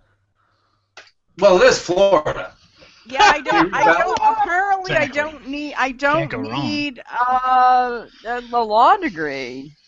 Oh, can you I'm read a gonna bring ballot? you know what? I'm gonna bring this up to my lawyer the next time I see him, which will probably be the end of the week. Okay, I'll ask him. Hey, Vote? Gavel? pardon? Get a gavel? Well, of course I'll get one when I get elected. Lee's gonna be my campaign manager. Oh, bye, sir. I serve. Arvor. Or reservoir. And so Rob, have you seen anything we need to be aware of? Yeah, some new stuff. Surprisingly, no, because it's been pretty snowed in. I'm gonna watch the. 50 We're Shades gonna try to watch Ida this week, which is nominated for the foreign film, and the Mayor documentary. Those are the two things I want to see. That are off Oh, you will love the Vivian Mayer one. It is Yeah. really good. It was good. I suspect so. And then trying to think what else. I'm behind the rest of the world in that I finally started watching Breaking Bad, and yeah. I haven't watched it. Oh, that makes me feel better. Okay. And yeah, no, that's about it. I mean, not much super stuff. Catching up with TV mostly. It's winter. Oh yeah, it's winter. But I shouldn't complain because we're not Boston. I saw Selma yesterday. Oh, what'd you think? It's a very good film. And I I was know. really, after watching it, it made me even more shocked that nobody got nominated for an acting award know. from that film. I thought it was one of the 3 best films of the year, and I think it probably didn't get nominated because they probably view it as an ensemble piece, is what I'm guessing. Maybe. If nothing else, I mean, I thought they'd at least nominate. I mean, there's a couple of places they could go, but the woman that played Coretta Scott King was really good. I thought she'd get nominated. Yeah, she was very good. Or actually, I would like to have seen Tim Roth get nominated for George Wallace. That would have been great, and I easily would have put him in over Ethan Hawke. Oh. Well, here's something that's interesting. I saw an email talking about the breakdown of the Academy. The Academy is 94% Caucasian, so Yeah. so that's probably some of the reason right there. Yeah, and I found it fascinating that the lead actor, whose name I can't remember, but David Okinawa or whatever, yeah. David, Whatever. yeah, David. Shit, he was in Jack Reacher and he was in Spooks, wasn't he? Yeah, he was in the last Nolan movie too. He Interstellar. played it very well, but he made a kind of a comment to the press that, like, in comparison to other films that dealt with kind of black history and stuff like that, like 12 Years a Slave and The Help and things like that, is that there's no, like, good-hearted white person helping everybody. Like, he says it was too aggressive a black film for the Oscars or the Academy to basically to feel comfortable nominating people. It also came out late, though. That's the other thing. Is they waited a long time, and I think everything else came out at least mid-year or earlier. So that probably didn't help it. I think if that movie came out 2 months earlier, they could have ramped up the PR for it. Well, what's interesting is that used to be a liability because they were talking about, for example, Silence of the Lambs was released mid-year, and it was one of the few films released mid-year back in, what was it, 91, to get as much nominations as it did. So, but if you look at the Grand Budapest Hotel, which is nominated just like it came out like a month or two after the last Oscars, so it's almost been out a full year, and it's gotten like 8 or 9 nominations, which is funny because I don't think it's Wes Anderson's strongest film at all. I don't know. I agree with you on that. It isn't. I think honestly, Moonrise Kingdom was. Yeah. Yeah. As far as characters and stuff, he'll get a screenplay Oscar. That'll be what he gets. Well, like we discussed before, I think that if anything should have gotten nominated for Grand Budapest, it should have been Ralph Fiennes. Yeah. Yeah, he was wonderful. Yes. So. Tilda Swinton, forever. Well, for Snowpiercer, as like I said. Oh my God, I know. Oh, okay, all right. So, I'm writing. Okay, so I'm writing about my 2014. So why don't we play Dreamcast? Okay. You guys are all in it. So you guys can pick who you want the actor to play you in my film. Well, obviously Chris Evans is playing me. Okay. So Aaron, you're wanting them to use the Skinny Steve technology from Captain America? Is that what it is? Yeah, exactly. Okay. It's too uncanny otherwise. I know. Amazing. So, but Rox, here's my question. Yes. Who's directing? Oh my God! You know who I'd like? Who? Man, you know what? I would either go on a limb, one of the Asian directors that did a Host. hey, Widge. Or I go with Nolan. That would be Widge, and cool. I think you may know where I'm going with this. What? Tim Burton's Rocks of Spas House. Go. Oh Jesus! That's a Hammer film. Wow. Okay. Well, Christopher Lee could play the Widge that goes back in time. Spaz House of Future Past. Wow. Yeah. Anyway, yes. Can Lily Tomlin play Lee? Oh, Lily Tomlin's kind of tall, isn't she? She could sit on her knees. Okay. You can hobbit her. Okay. You know what? That would be good. Yeah, Lily Tomlin for Lee. I would love, and I think Emma Thompson can pull off my hey. So Lee, so Rox, you do know that the director of The Host also directed Snowpiercer, right? Yes. So there you go. Exactly. Bong Joon-ho directing the Spaz House story. Yes. There's a scene in The Host that I think is fantastic. Where did you see The Host? This is why I think this guy really should get some work. Did you see it? I have not. Oh. Wow. I would say we're taking your geek cred away from you. Which it's what The Raid is to action movies, The Host is to horror movies. Yeah. Okay. There's this scene. I can tell you. There's a scene where the family is holed up in some convenience store and stuff, and one of the children is missing. And it's a cool scene because all of a sudden she shows up, and everyone has their thoughts of taking care of this child. It's an amazing freaking scene. You got to see this movie. I'll see it. Why Sorry. are you so difficult? Because I'm level 8, and most people only play on level 5. You're below me, I know. No, Okay.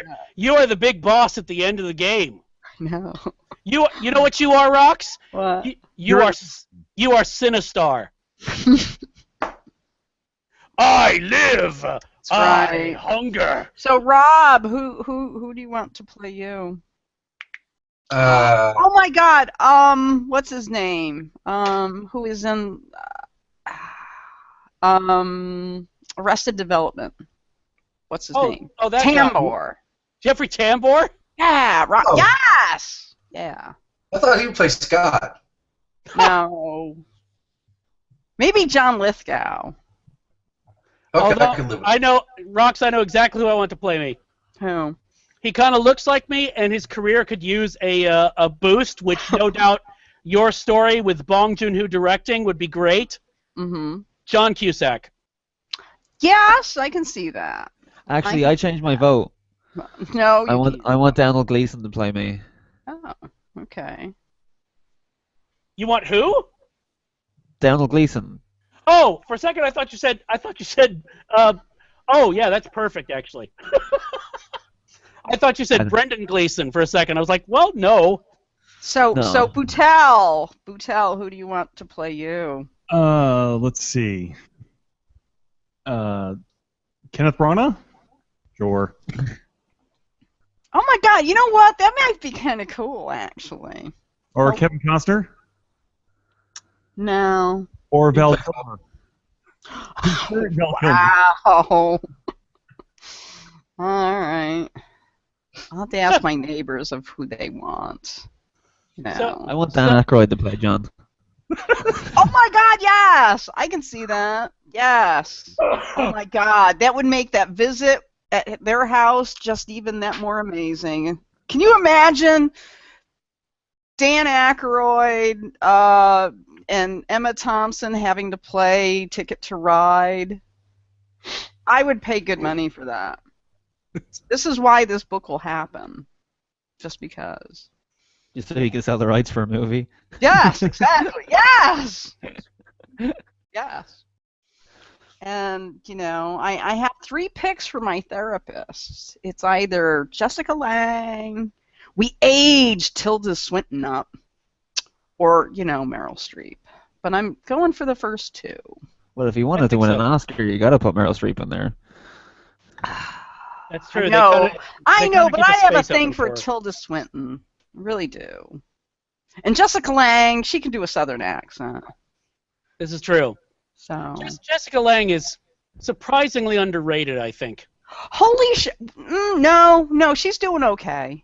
No, I mean, because she's doing the American Horror Story thing, right? Yeah. But I mean, I don't hear her name like with the Meryl Streeps and the Tilda Swintons of the world, whereas I think she's really fucking good. Oh my God, yeah. Well, Tilda Swinton really shouldn't belong on Earth. That's my belief.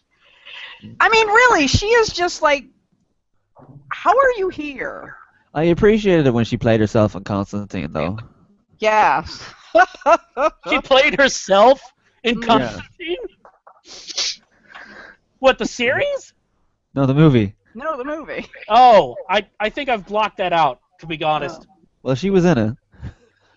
That's the only reason I watched that movie is because I think I quite honestly blocked it out.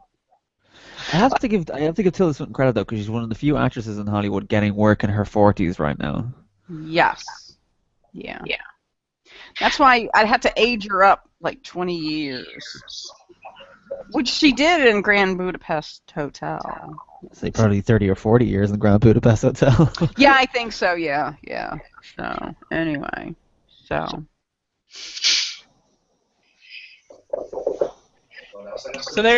there you go, Rox. When we do our Dreamcast, yeah. When we do our remake of Prospero's books, we'll just cast Tilda Swinton as Prospero. Oh my gosh. Could Jeffrey Jones play Scott?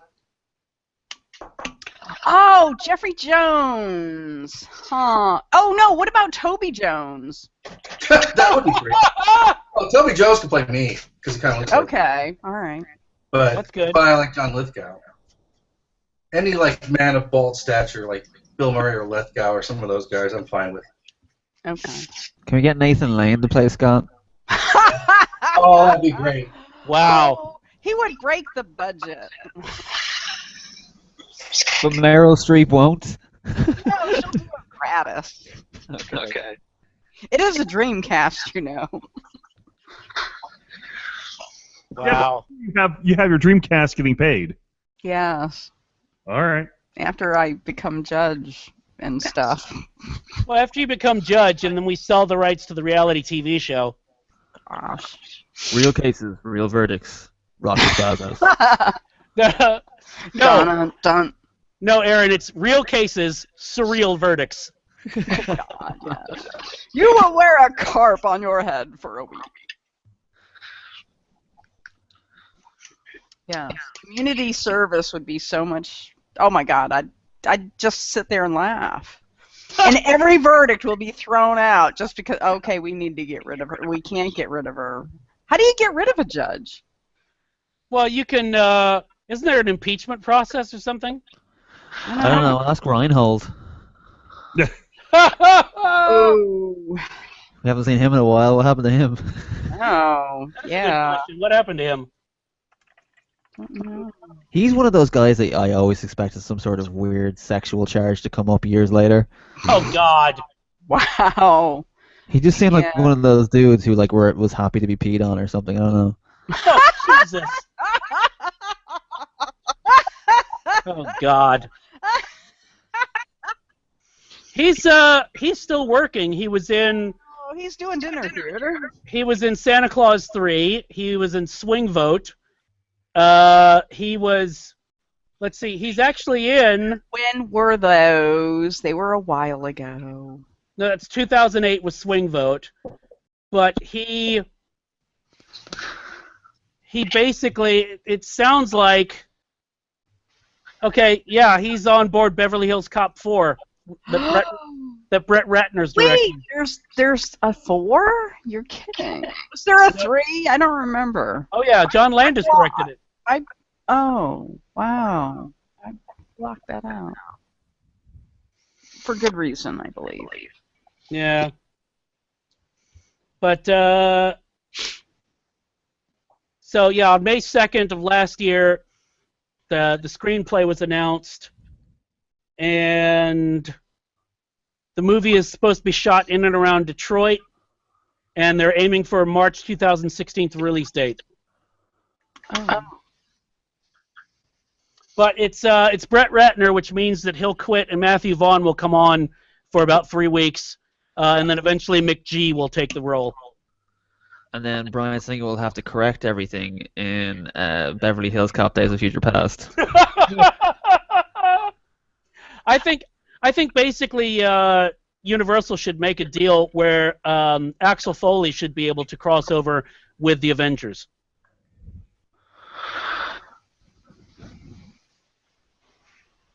And I mean, silence. I'm not against it, but I just don't have anything to say for. Yeah. I had no retort. Which kills conversation. Dead. Yeah, mark it down. Ooh, what if we did crossovers of American mysteries and British ones? Actually, I So- do have a retort to the Beverly Hills Cop Avengers joke. Yes. Okay, let's edit this so I say it just afterwards. Okay. If they did that, then Eddie Murphy would have to play all the roles. Because he does that these days. No, okay, just edit that out. Never mind. Wow, that was like a fail. That was a double fail. I didn't understand it. That's pretty. You've never seen Norbert, which is a good thing. When you've gone so far that Rox doesn't understand you, then Overruled. You have been overruled, sir. you really need to start questioning things. Sustained. Here for 5 hours. You want to do introductions now? Oh yeah, sure. Why we lost half of the crowd already. Yeah, that's why he does this, so he doesn't have to do introductions for so long. No, just because I honestly forget. All right. Well. All right. So wait a minute. Somebody's got to play Serve, and somebody's got to play Lee. Oh, please let me be Lee. All right. I'm gonna play Lee, just so people remember she was on. Okay. All right, so we'll do introductions, and we'll do them starting now. Hello, everyone, and welcome to another edition of Weekend Justice. It's the Weekend Justice podcast here on NeedCoffee.com, the #1 audio internet train wreck. We're here in the Hall of Weekend Justice with the Weekend Justice League, and I will endeavor to introduce them. Going from my right to your left, we have Aaron is with us. Hello, Aaron. What up, homies? Not too much, especially for Beverly Hills Cop 4. We also have Lee is with us. Hello, Lee. Oh, sorry, I was distracted by what's in my... Hi, am I still here? Oh my God, you failed at that too. No, that was her cutting out. Oh. Yeah. Come on, Rox, get on board. There's levels to this. There's levels. It's like peeling an onion. He's a full-time comedian. Yeah, He's come on. full-time now. He's full-time now. Okay. We also have Rob is with us. Hi, Rob. What's up? What's up? We also have future judge of the Empire of Florida, Rox's Spaz House. Hi, Rox. Good day. Good day. And, of course, we got John for the Unique Geek. Hi, John. I don't know why it's dark in here. Brilliant. Brilliant. You didn't introduce Serve, though. Oh, yeah, and we also have Serv is with us. Hi, Serv.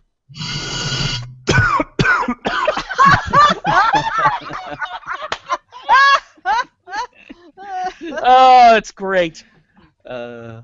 John, can you somehow like combine the "I don't know why it's dark in here" quote with Lee's "It's my little box"?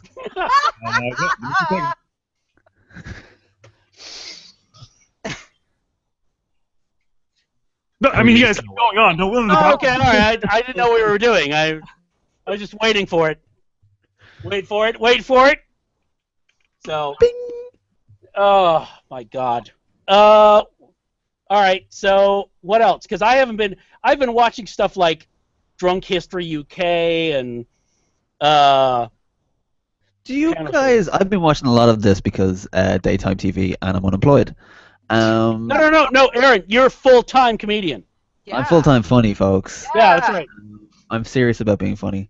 But there's a TV show that we have here, which is kind of an institution because it's been going on for like years. But it's called Time Team. Oh, Time Team? Yeah. Do you guys get that at all? Time Team. No, they tried to do an American version and it lasted for like half a season because we can't be arsed. And Yes, it's too educational. no, it is. And although we are getting QI finally, so Wow. Hooray! yep. Hey. So but no, Oh shit! Does that mean I can't impress people with my QI facts at DragonCon That's now? right. Of course you can, because they're Oh well, starting yeah, with like it's ours. they're starting with season J, so everything before I, you're good. Okay, good. But yeah, no, I've been watching a lot of Time Team lately, and I've just been really happy doing so. They show 2 episodes during the day here, and it's been one of the reasons to get up in the morning. Okay, explain to our listeners and myself. Okay, so Time Team is essentially it's a 1-hour TV show, and 40 it's minutes. real. It's not a documentary, but it's a real. It's like it's not a script or anything, and it's basically it's archaeology, but they set themselves a kind of a constraint. They go to sites all around the UK and elsewhere, and they are given like reasons to dig there. So, say for example, a farmer found an interesting like find in his field somewhere. That was like, oh, I found a spearhead, and I'm wondering if there's anything else here. So they'll go, okay, we will come in for 3 days. They're only ever there for 3 days, and they will, they'll use radar, they'll dig, they'll, try and like find what's on the site, and they'll usually because they research this, they usually they'll pick sites that they know there'll be something there, but they can find some really amazing things, lots of Roman like citadels and all this kind of stuff, like really kind of cool stuff, and it's just fascinating to watch people in a short period of time go through very interesting kind of historical and archaeological things, but like all the different processes that they use to do it, like they do a lot of surveying and all that kind of stuff. So but yeah, it's a great show. I really enjoy it. I want to see an outtake where somebody's like, I found an American nickel. There were some tourists here. Is this a Roman coin? No, it's a penny from 1978. It's an American cent. Yeah. Well, it's really cool too, because especially for, living in the U.S., it's like, yeah. So we have a house that the structure of which has been around since the 14th century. And we started doing an expansion on it. We found these Roman coins like under the floor. You're like, holy shit! Yeah. So stuff like that happens all the time on that show. It's just amazing as well because they'll sometimes they'll take a helicopter trip over a site and they'll show like how the land has kind of formed over the years, and you see all these amazing outlines of like forts and like villages and stuff like that, like just in fields, and it's just like, holy shit, like how are we not noticing this like all the time, like but yeah, it's pretty cool. Well, isn't that because you just found air flight just like a couple years ago? Yeah, I mean, you wouldn't believe how I got over to Dragon Con for the first time. I mean, it was scary. It was in one of those Viking super canoes. Yeah. I thought it was a coffin ship. Well, see, we all have pedals in our seats, and it helps power the engines. So you can't really nap for those long haul flights. You have to keep busy. Oh my gosh! Okay, here's a downer. I didn't see this. Louis Jourdan passed away. Who? Louis Jourdan. He was a Bond villain. Yes. And Okay. he was Dr. Arcane in Swamp Thing. And he was in Gigi. What? Was she also on Batman? That's somebody else. No, Louis. He was a That was guy. Leslie Groves or something like that. Yeah. Oh yes, from Octopussy. Yeah. Yeah. Anyway. He was another one that was like ageless until all of a sudden he became old. Yeah. It's like, oh, look, you look the same. And boom, you're old. Yeah, I watched Jimmy Kimmel was a week or two ago did the Saved by the Bell reunion on the show. Oh my gosh. Mario Lopez is like some sort of fucking freak of nature. That man has not aged a day since the 90s. No. I want whatever Latino genes he has. I don't think they fit. They work with you. I think they're Lilies, right? Yeah. Oh, yeah, those kind of genes. Never mind. What? Oh. Lee jeans. Lee's jeans. Yeah. Yep. Terrifying. Tweet.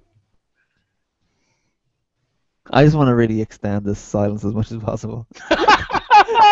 It's your moment. It's your moment of zen, people. There you go. Oh yeah, Jon Stewart, ladies and gentlemen. Did that happen between now and their last podcast? It did. Yes. I'm on Team Jessica Williams, is all I'm saying. I'd be okay with that. Yeah, So I'm all about it. So here's my question: do you think that because part of the thing I thought before John Oliver got Last Week Tonight, which I'm very glad he did because I fucking love that show. Awesome. Is I'm wondering if the Daily Show people, because they had to know that John was going to leave at some point. Do you think they extended an offer of any kind to John Oliver, and he got a better deal from HBO, or do you think it wasn't even in the cards at that point? I don't think they knew. I genuinely believe that Jon Stewart made a decision in the last couple of weeks. Mm. And it was weirdly, in an odd way, I think Bob Odenkirk was on the show a couple of days before the decision was announced. Right.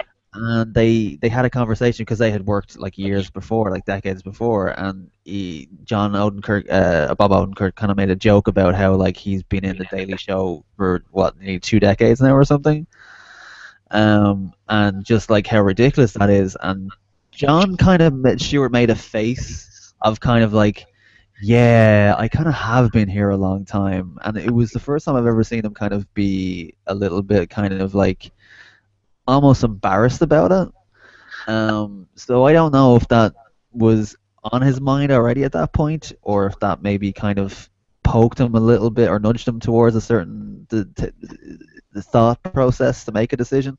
But as he kind of said in his goodbye speech, that like he was kind of let's say less motivated, or maybe kind of sitting on his laurels a little bit. So I don't know. It seemed like a fascinating thought process anyway. Well, and I'm sure, you know, while he was directing his film, which I still need to see, I would love to see. It really hasn't come out in wide release yet, has it? Not wide, no. It's not going to either, apparently. Yeah, but basically, I don't know that he surely has had thoughts about it before now. You know what I mean? Especially while he's out directing and having that freedom to create that. But I would say since he's come back and it's been released, I'd say that's probably when he thought about it more. Because I think when you're doing something, you don't really start thinking about everything else surrounding it. Right. So once it was done, I think that probably gave him an opportunity to think about what he's doing with the Daily Show. I would probably concur with that because I kind of did the same thing. You know, it's like, oh, I have options. You know. Yeah. Yeah. You know, it is interesting when you, like you said, I mean, you face the same thing because you had your shows and stuff. So now it's like, hey, you want to do comedy and stuff. Yeah, well, I guess it's kind of, yeah, I was kind of, I had a day job and I was doing comedy part-time, and then when I kind of got the opportunity to not do the day job anymore, I was just kind of like, well, what do I like doing the most? And it's, comedy. So I was like, well, fuck it, I'm just going to try and do that more often. And I don't know if Jon Stewart maybe kind of like came back from doing directing, and when he finished doing it and went back to his day job, he probably maybe thought like, well, I probably enjoyed doing the directing stuff more than I am coming back to this. Like maybe because I've had that before where you kind of go back to things and going back to your daily routine, you're going, oh, and if he probably had realized in himself like, oh, I was not looking forward to coming back, then that probably thought that started that whole process in his head. Yes, I'm faced with that situation. I am faced with that situation. Yeah, you don't want to dread going back to your job, and No. I have a feeling that may have happened to him after coming back from directing. He may have kind of dreaded going back a little bit. The thing is, I know a lot of people have been speculating of who would be the next angry, voice of reason. I mean, you had Colbert, but he played as a right wing. There have been people speculating. It's like, well, now what? Because at least he was like the voice of sanity. If it comes from in-house, I feel like it has to be Jessica Williams, because if you watch her segments, especially when they go out in the field, because I feel when they're let go out in the field and edit something, it feels more, you get more of a sense of who they are. Right. And I think out of all of them, hers have been more direct. Hers have been a little bit more vitriolic. I think she's got more anger in her and more kind of passion than some of the guys around her in the team. And I think I know she's young and she's only 25, but I think if you gave it to her, like you would see a firm direction for the show. And I think that's probably a good thing if someone's taking over as the captain of the ship, so to speak. Right. I mean, what else? I mean, other than like South Park, what's coming? I mean, Comedy Central, that's an anchor show, and they've already lost Colbert, so they need to do something for that channel, Bring back Craig Kilborn? Oh, God. Oh. You can always give Keith Olbermann a job. Is he working? That's a good question. He's just not funny. He's just not. If this was like the 90s, Dennis Leary's name would have been thrown around. Oh yeah, yes, it would have been, yes. Yeah. I just haven't been watching TV, so. I will say I don't that, have a dime in this one. I have to consider my election coming up. Yeah. this is very true. But I mean, part of my thing is that I just don't. As much as I enjoy Jon Stewart, I don't have the time to watch it every, Monday through Thursday. Basically, there's just too much of it. Whereas Last Week Tonight is in bite-sized chunks that I can take. So I'm really enjoying that show. And like I said, I enjoyed The Daily Show when I watched it, when there was somebody on where I wanted to make sure I caught it. But it was good stuff. Yeah, no, that hasn't changed. I mean, what I like about it is it doesn't ever seem to have a big dip in quality for, a long period of time. You may get one episode which is not stellar, but you're gonna get at least one episode every week that is.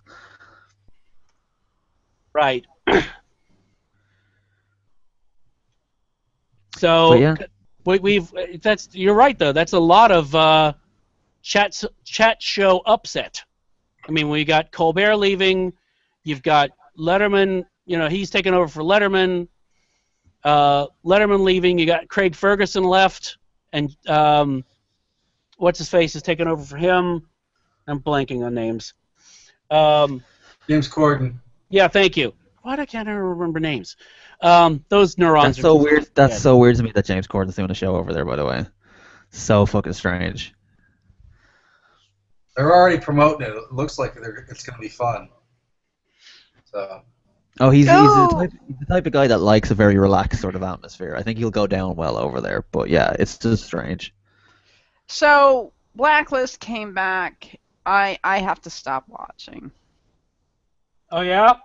Yeah, it just got stupid crazy again. What do you think was stupid crazy? More stupid crazy? Now it just seems like it churns slowly, badly type of thing. It's just like To everything, churn. Now they're the police department is now investigating Lizzie. Yeah. And now I'm like, whatever, throw her ass in jail. But that's not going to happen. That would be cool if they did. Now it's sort of funny. It's like they don't know what to do with Spader, it seems. It's like, okay, what can we make them do now to yank their chains? And now it's just like, now it's predictable. It's like, hey, he's in connection with those two guys there. Yeah, all right. And as anyone knows, once I start doing stuff when, a show is on, it's like, okay, I'm done. It's like, okay, it holds absolutely no interest, and I'm done. Now, saying that, I'm still in the camp for Gotham. I still am.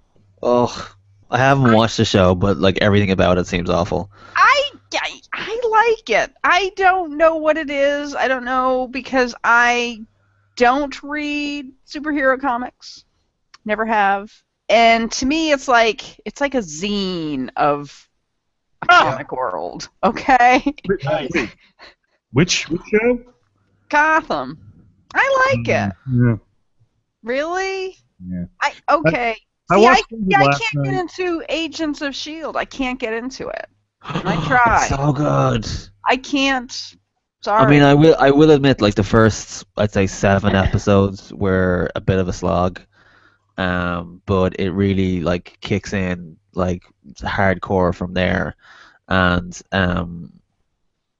I feel like that 7 episodes is not too bad, considering when I went back and I kind of done a rewatch of the whole Star Trek: The Next Generation series recently, and just how many episodes of that were just camp shit for a long time. Gosh, yes. So I feel Agents of S.H.I.E.L.D. in comparison has a relatively short kind of period of finding its feet, but it's been great the last while. I've really loved it.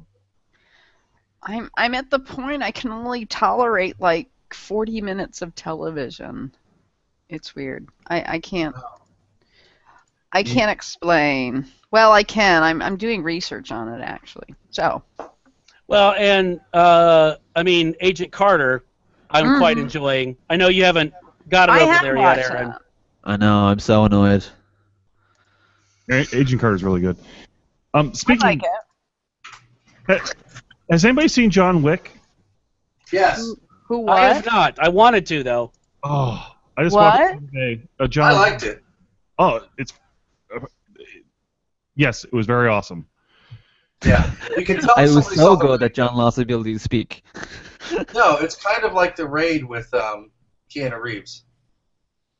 Okay, that's not a really good promotional thing to say. I'm just going to point that out.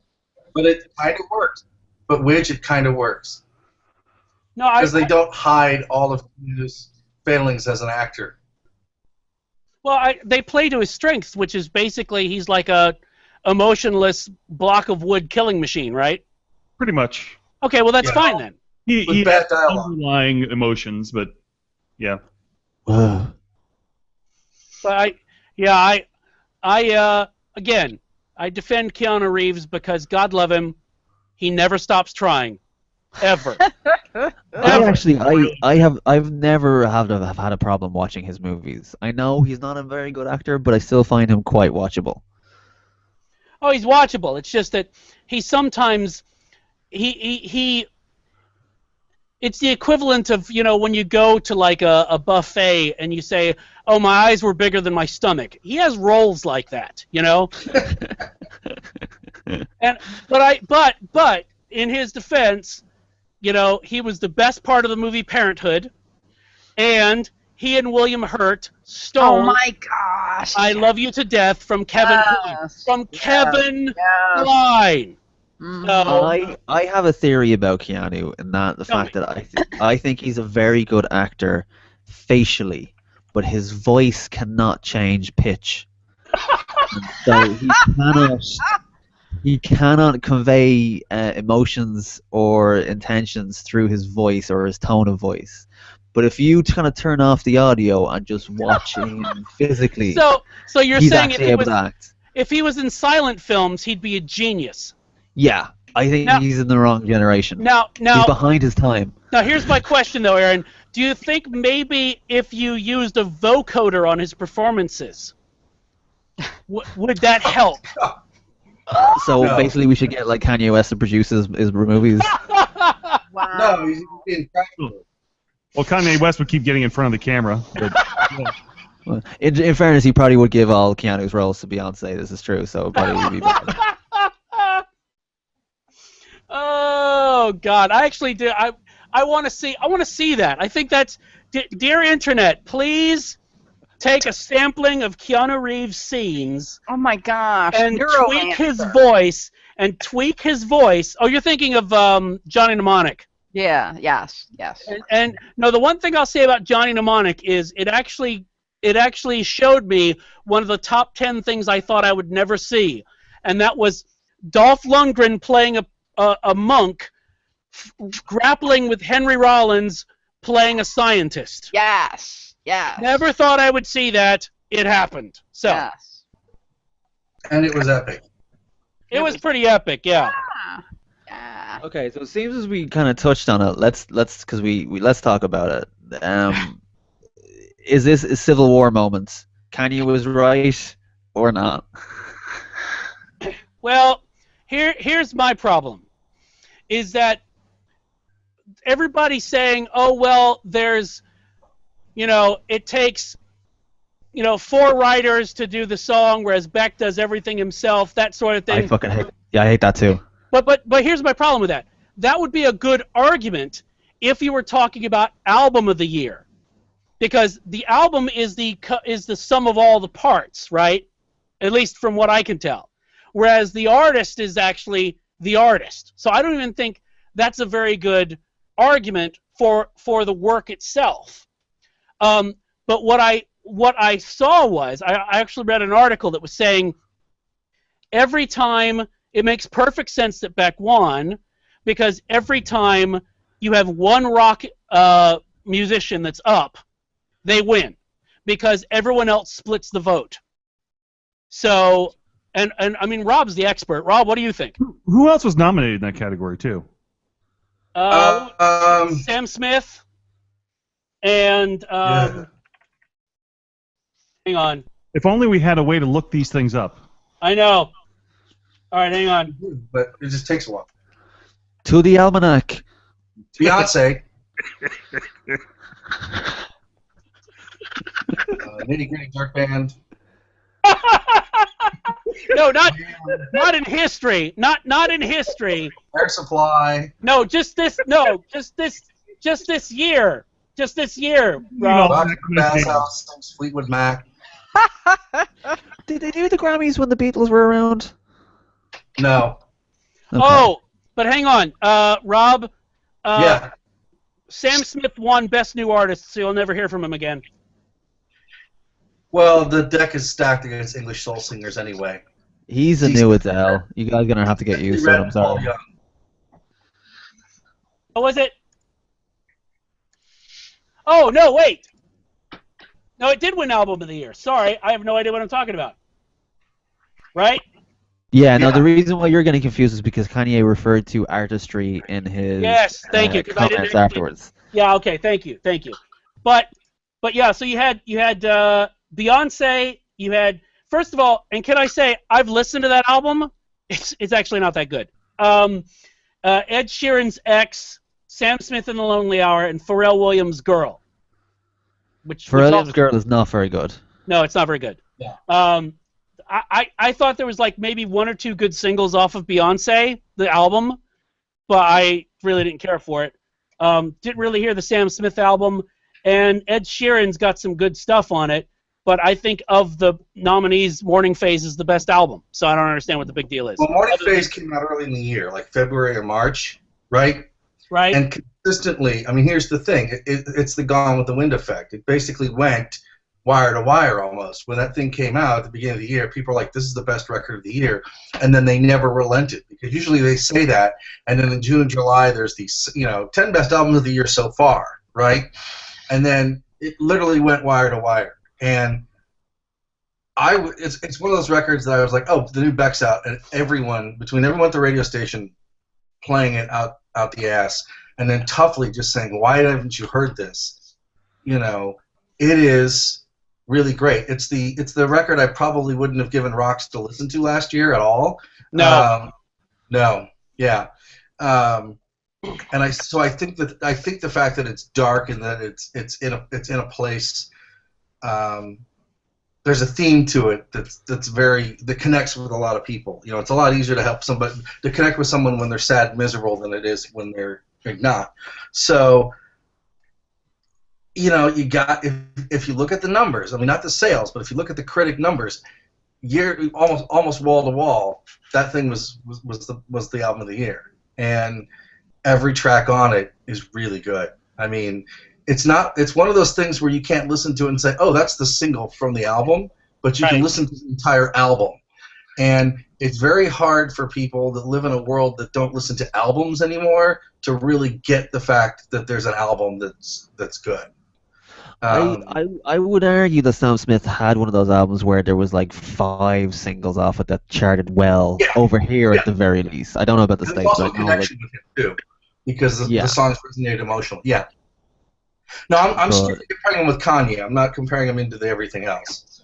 But and I think too there was enough other stuff for Sam Smith to win that not necessarily getting album of the year doesn't really kill him. It's a surprise in the same way that Neil Young won that one year. Yeah, well, last year wasn't there a surprise winner as well? Last year's winner I never heard of and still haven't heard of. Who was last year? Hang on, let me see. Yeah, I don't know. Like Ibe, Grandma's Business. Eve 6, Third Eye Blind. No, album of the year was last year was Daft Punk. Oh, well, maybe I'm thinking of a different winner then. There was a winner last year who won one of the Grammys that nobody had heard of at all. Was it the jazz lady? Oh, I forgot her name now. She was nominated. The jazz vocalist. I forgot her name now. I don't know. Great. Lord won for Best Pop Solo. Bruno Mars won for Best Pop Vocal. Imagine Dragons Best Rock Performance.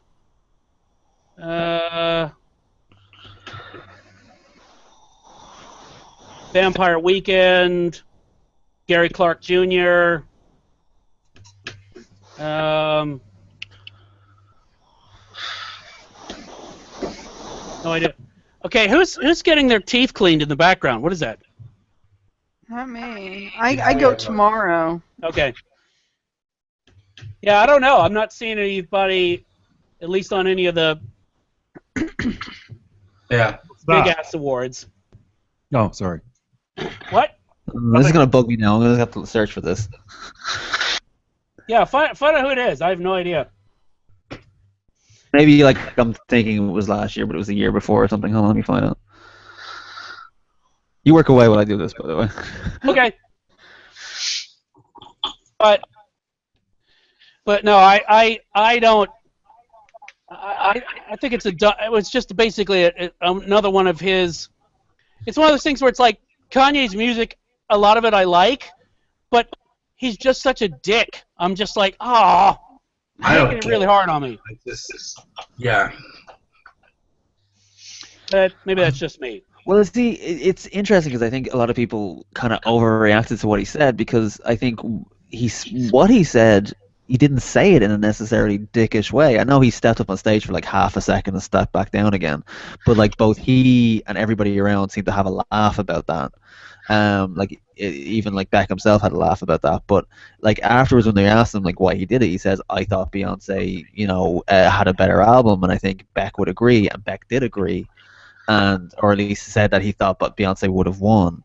And so like he never said anything like, oh, Beck's album is horrible or Beck's a loser or Beck doesn't know what he's doing. So I think people's reaction to it has been kind of over the top in comparison to how subdued his comments actually were. Well, he basically implied when I read his comments, it sounded like he was slagging off Beck's album, to which Beck actually responded, well, you can't please everybody, So that's my problem. I mean, it's one thing to say, just like, it's one thing to say so-and-so should have won, but it's another thing to say that, oh, well, the person who did win, they're just not as good, they didn't deserve to win. And especially when you've got someone, and I think this is where the Beck fans were pissed, when you've got someone who has just been putting out albums that are consistently different and artistically viable for how long now? I mean, just like every year. I mean, he's put out albums, so many of them, that some of them I only find out about 3 years later, and I go, what the fuck is this? It's like, me too. I didn't even know about like Mutations until I was like, when did this happen? So that's my problem. I'm fine with the thing of well, it's she should have won, because there's plenty of times like that with the Oscars, but it's the implied, and he came back like, oh, I didn't mean to slag off Beck. Well, you shouldn't have said the words that could easily be construed as you slagging off Beck then. That's just me. I guess. I just think, what bugged me about it was essentially is the smugness of Facebook and Twitter about it, in the sense of like people's like I had a long rant with Lee about this on Twitter in the sense that like the people's on social media and like Facebook and Twitter and stuff like that, the comments about it were quite, I think, harsh and over the top in comparison to like some awful, like Morrissey has said some of the most vile things over the years, and he doesn't get the same level of like aggression from people that Kanye West seems to get for saying that he thought one person was better than the other. You can never find him. Like Morrissey, like literally, like there was a couple of years back, there was a massacre in Norway, like 77 people died, and they asked Morrissey about it, and he says like, oh well, it's no worse than what happens in like McDonald's every day. Like it's just kind of, it's he said that like David Beckham should be brought out to the village and flogged to death, like these sort of things, and like nobody gets their back up about it. And then like what's that? Ted Nugent says he wants to shoot the president. and like he gets like almost as much vitriol as Kanye West gets, and it just seems silly to me that people get way more angry over it. Oh, it is silly, but I mean, to be fair, I didn't know. Does anyone take Morrissey seriously? I don't. I don't. I don't. I know. No, I don't think anyone should take Kanye seriously either, though. Well, if it was the first time that he had done that, maybe it wouldn't be such a big deal. But he's making a habit of doing it. Yeah, so therefore you should know that he's silly and not take him seriously. But he's dicking over people. He did the same thing. If I remember correctly, he's a media whore. Back during Katrina, didn't he screw over Mike Myers? No, he didn't screw over Mike Myers. No, he's on set with Mike Myers during the Katrina thing, and instead of reading from the screen, he says that George Bush hates black people. Now Mike Myers just looked at them and went, and next up, like it wasn't a problem. He never said anything bad about him. He just was angry about the situation and about the president's reaction to it. Like, yeah, but still, that was on a charity fundraiser thing. And pulling that shit, but then he does it to Taylor Swift, and then he does it again to Beck, and it's he's just kind of a dick. But but kind of a dick should really not elicit the same response as it does from people for this. Like the amount of people who have been really like, I hope that guy like goes fucks off and dies somewhere. Oh like, yeah, just for being silly, like, do you know what I mean? I think we're in violent agreement about that. Note violent, but because I don't think he should fuck off and die, and I don't even think I think it was a dick move to like screw over Taylor Swift's moment, and I think there's nothing wrong about because sending up the moment, like when he went up and like waved it off, I thought that was actually funny. Yeah, so did I. But it's the comments afterward where like I said, it's like, well, don't slag off the guy. I mean, he's Beck for fuck's sake. It's not like I don't know. It's not like somebody completely unworthy won. It's fucking Beck. No, but like if it's maybe because it's a different culture, because over here it happens all the time. Like I said, Morrissey has said some of the most vile things I've ever heard. Like the Gallagher brothers, like from Oasis, are just like constantly ripping the shit out of other bands. Like same with like it's just seems to be a very common thing to hear bands like rip other bands apart in interviews.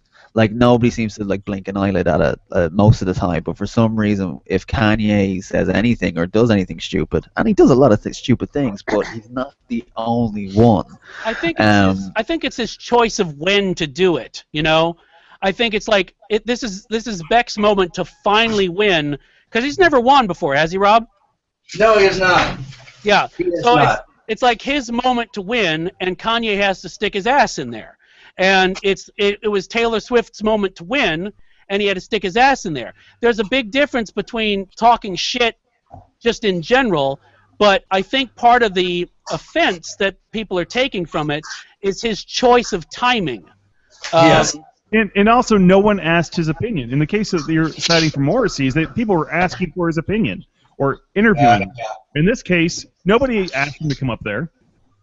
Well, he didn't say it when he was up there. He got up and sat down and laughed it off, as did everybody else. It was only afterwards that they asked him, like, why did you do that?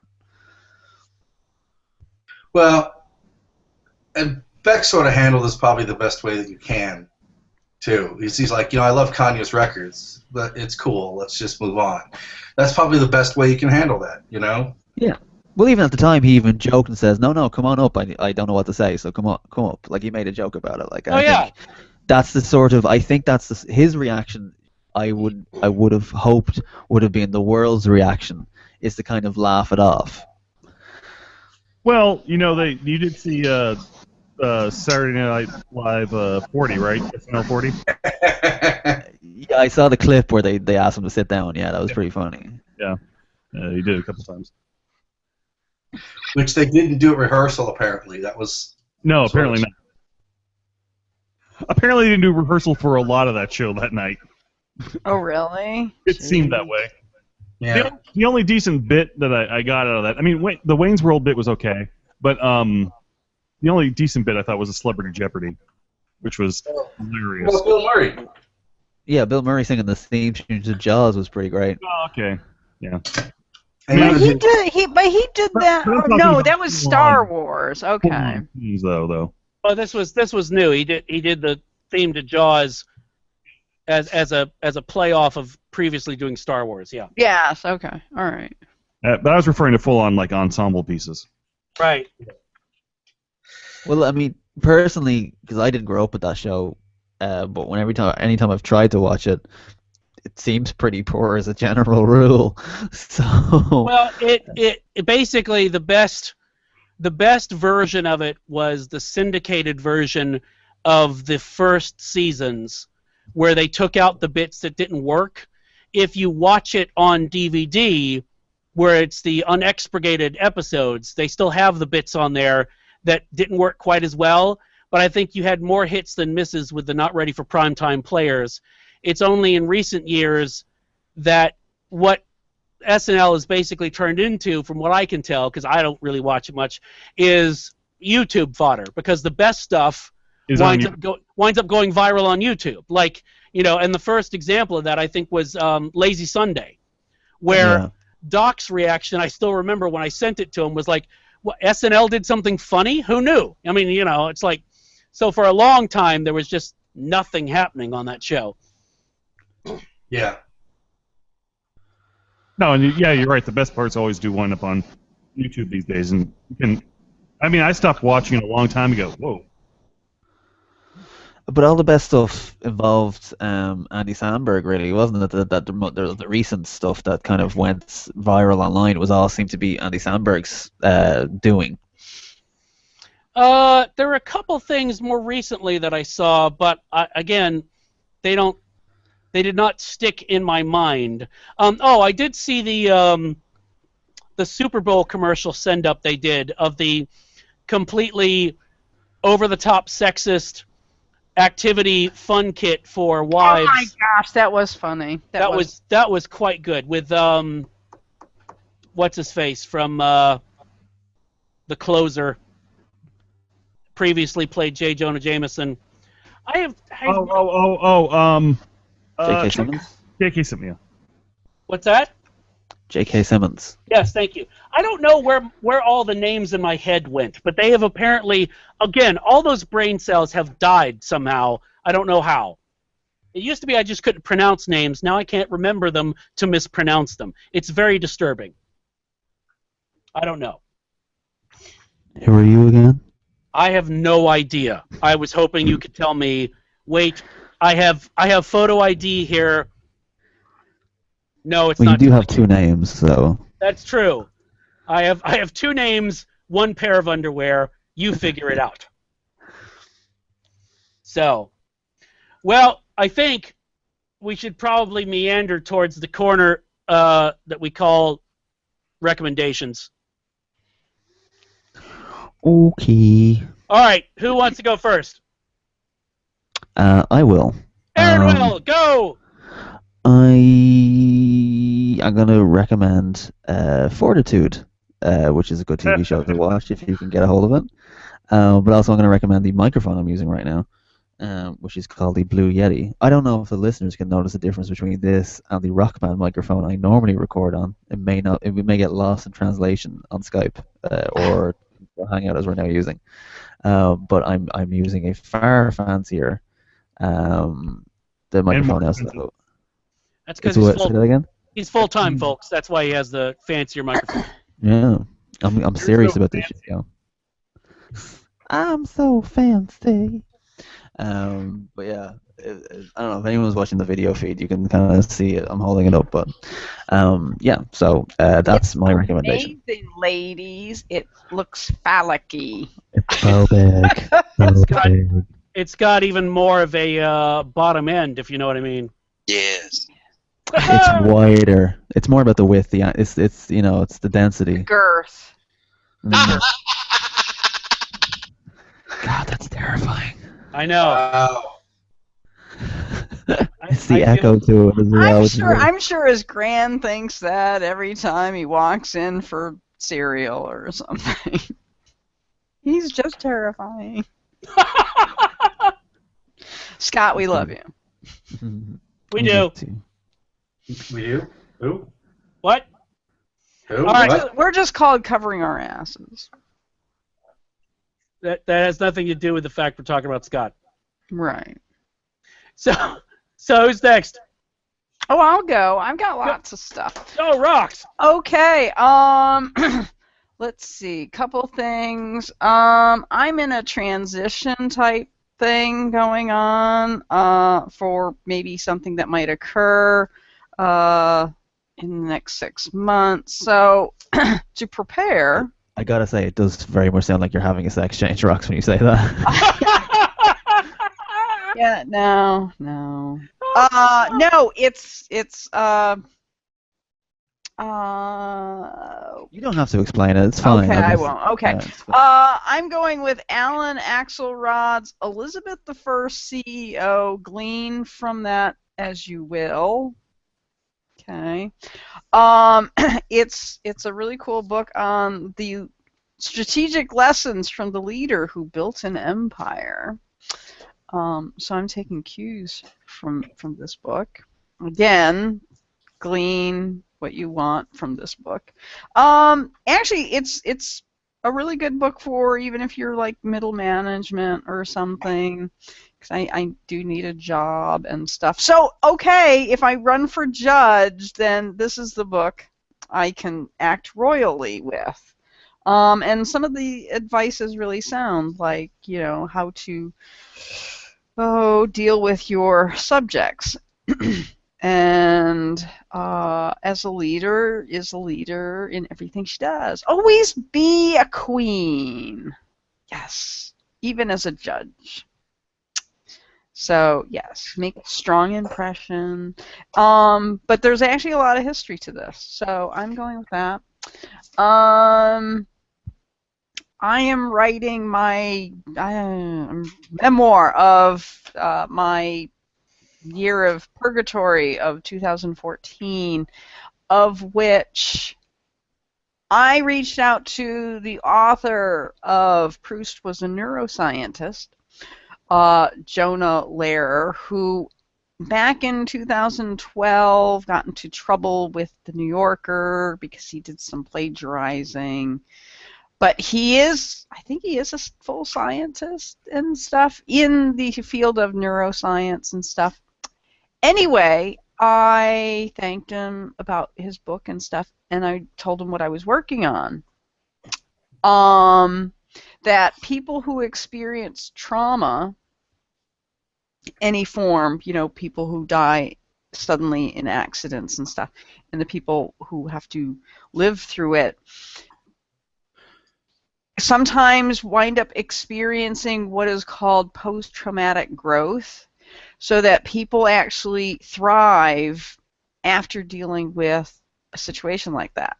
And I am kind of in that case that I've been able to email this guy back and forth on some of my questions, because I based a lot of what I was going through with grief. Proust was a neuroscientist, which he took the idea of 19th century and 20th century authors and writers and stuff, and what they thought of, that the brain worked in a certain way before the science proved correct. So I got a new book that Jonah sent me, was what doesn't kill us, the new psychology of post-traumatic growth, and by Stephen Joseph. And this guy asked a certain question that nobody ever asked of, you know, people that survived. The first thing that he gleaned from was a sinking of a ship in 1980, and after they went ahead and started doing what they do now during traumatic situations, they get therapists in quickly. They actually asked the people, like a year later, how are you doing, and this and that, and they found it was divided in half. half the people, 48%, were still mired in the fear and the grips of trauma, where 46% were actually able to find other creative means to move on. And that is where I am, and I'm doing a lot of research on that. Of which, so that's that book. This is going to be like an epic thing. I am reading Dante's Inferno and Purgatorio, Awesome. because I'm basing, my year on that. Not necessarily really Inferno, but pretty much Purgatorio, because again, when you're going through therapy and all that stuff, there is movement. There is a progress, like a pilgrim's progress. Hey. But I'm going with an updated version. I'm going with the text adapted by Sandow Burke and Marcus Sanders. These guys really actually tackled rewriting the poetry and updated it. And there's some really cool art in it. Kind of reminds me of R. Crumb in a way. And they've tackled it pretty well. So I'm right in the middle of those two, plus some other research. So I'm done. But yeah, pick up Elizabeth I, CEO. And there you have it. Mm-hmm. Okay, Rob, I guess that leaves you. What you got? Well, and John, but I mean... Okay. No, it's but okay. we know John never has. Pre-John. Okay. First, I want to recommend Wendy Lee's book, Bowie. It's a biography of David Bowie. It's a pretty good career-spanning book of Bowie. It gets into his art. It covers him more as an artist than his personal life, but it touches on just enough of the personal life stuff that you really sort of understand where he was when he made some of the albums that he made, which is interesting and revealing and fascinating, so I recommend that. Also, the brand new book from Nick Hornby called Funny Girl. It's set in the world of 60s British comedies. It's sort of his love affair to that era, and it's pretty great. Do they talk about like I don't know, Morecambe and Weiss and stuff? Yep, all that stuff. Oh, yep. Wow. Yeah. So it's got that kind of feel to it, and that's really, really great. So I want to recommend that. Plus, it's Nick Hornby, and can't really go wrong with that. Also, this year, because Rox and I couldn't feel any older, this week, the Breakfast Club turned 30. Oh, yeah. Fuck. I know. So I want to recommend that. So if you've never seen it, because I do know some people who haven't. But here's the thing. I kind of lost out on that because I was 20. Wow. I mean, I watched it, but I was 20. Yeah. I didn't have it. I was 20. Rox, were you 20? I was 20, yes. So you're as old as Keanu Reeves, then? Yes, I am. Oh. But I turned 50 this year. But you turned 50 this year too. Rox is a better actress. Yeah. So does she still in the face better than he does? Oh, never mind. Wow. Watch it. Shh. That was a sexual reference. Oh. The other thing I want to recommend is a graphic novel called The Sculpture. Rox, have you read this yet? No. By Scott McCloud. Okay, Scott McCloud is a guy who does... Okay, go ahead. Yeah, he's done a lot of like comic and graphic novel criticism. He's also one of the people that tends to view underground comics and fanzines as a legitimate art form. Yeah. So he finally got tired of being the guy who criticizes all of this, and he spent like the last half decade to decade working on this graphic novel called The Sculptor.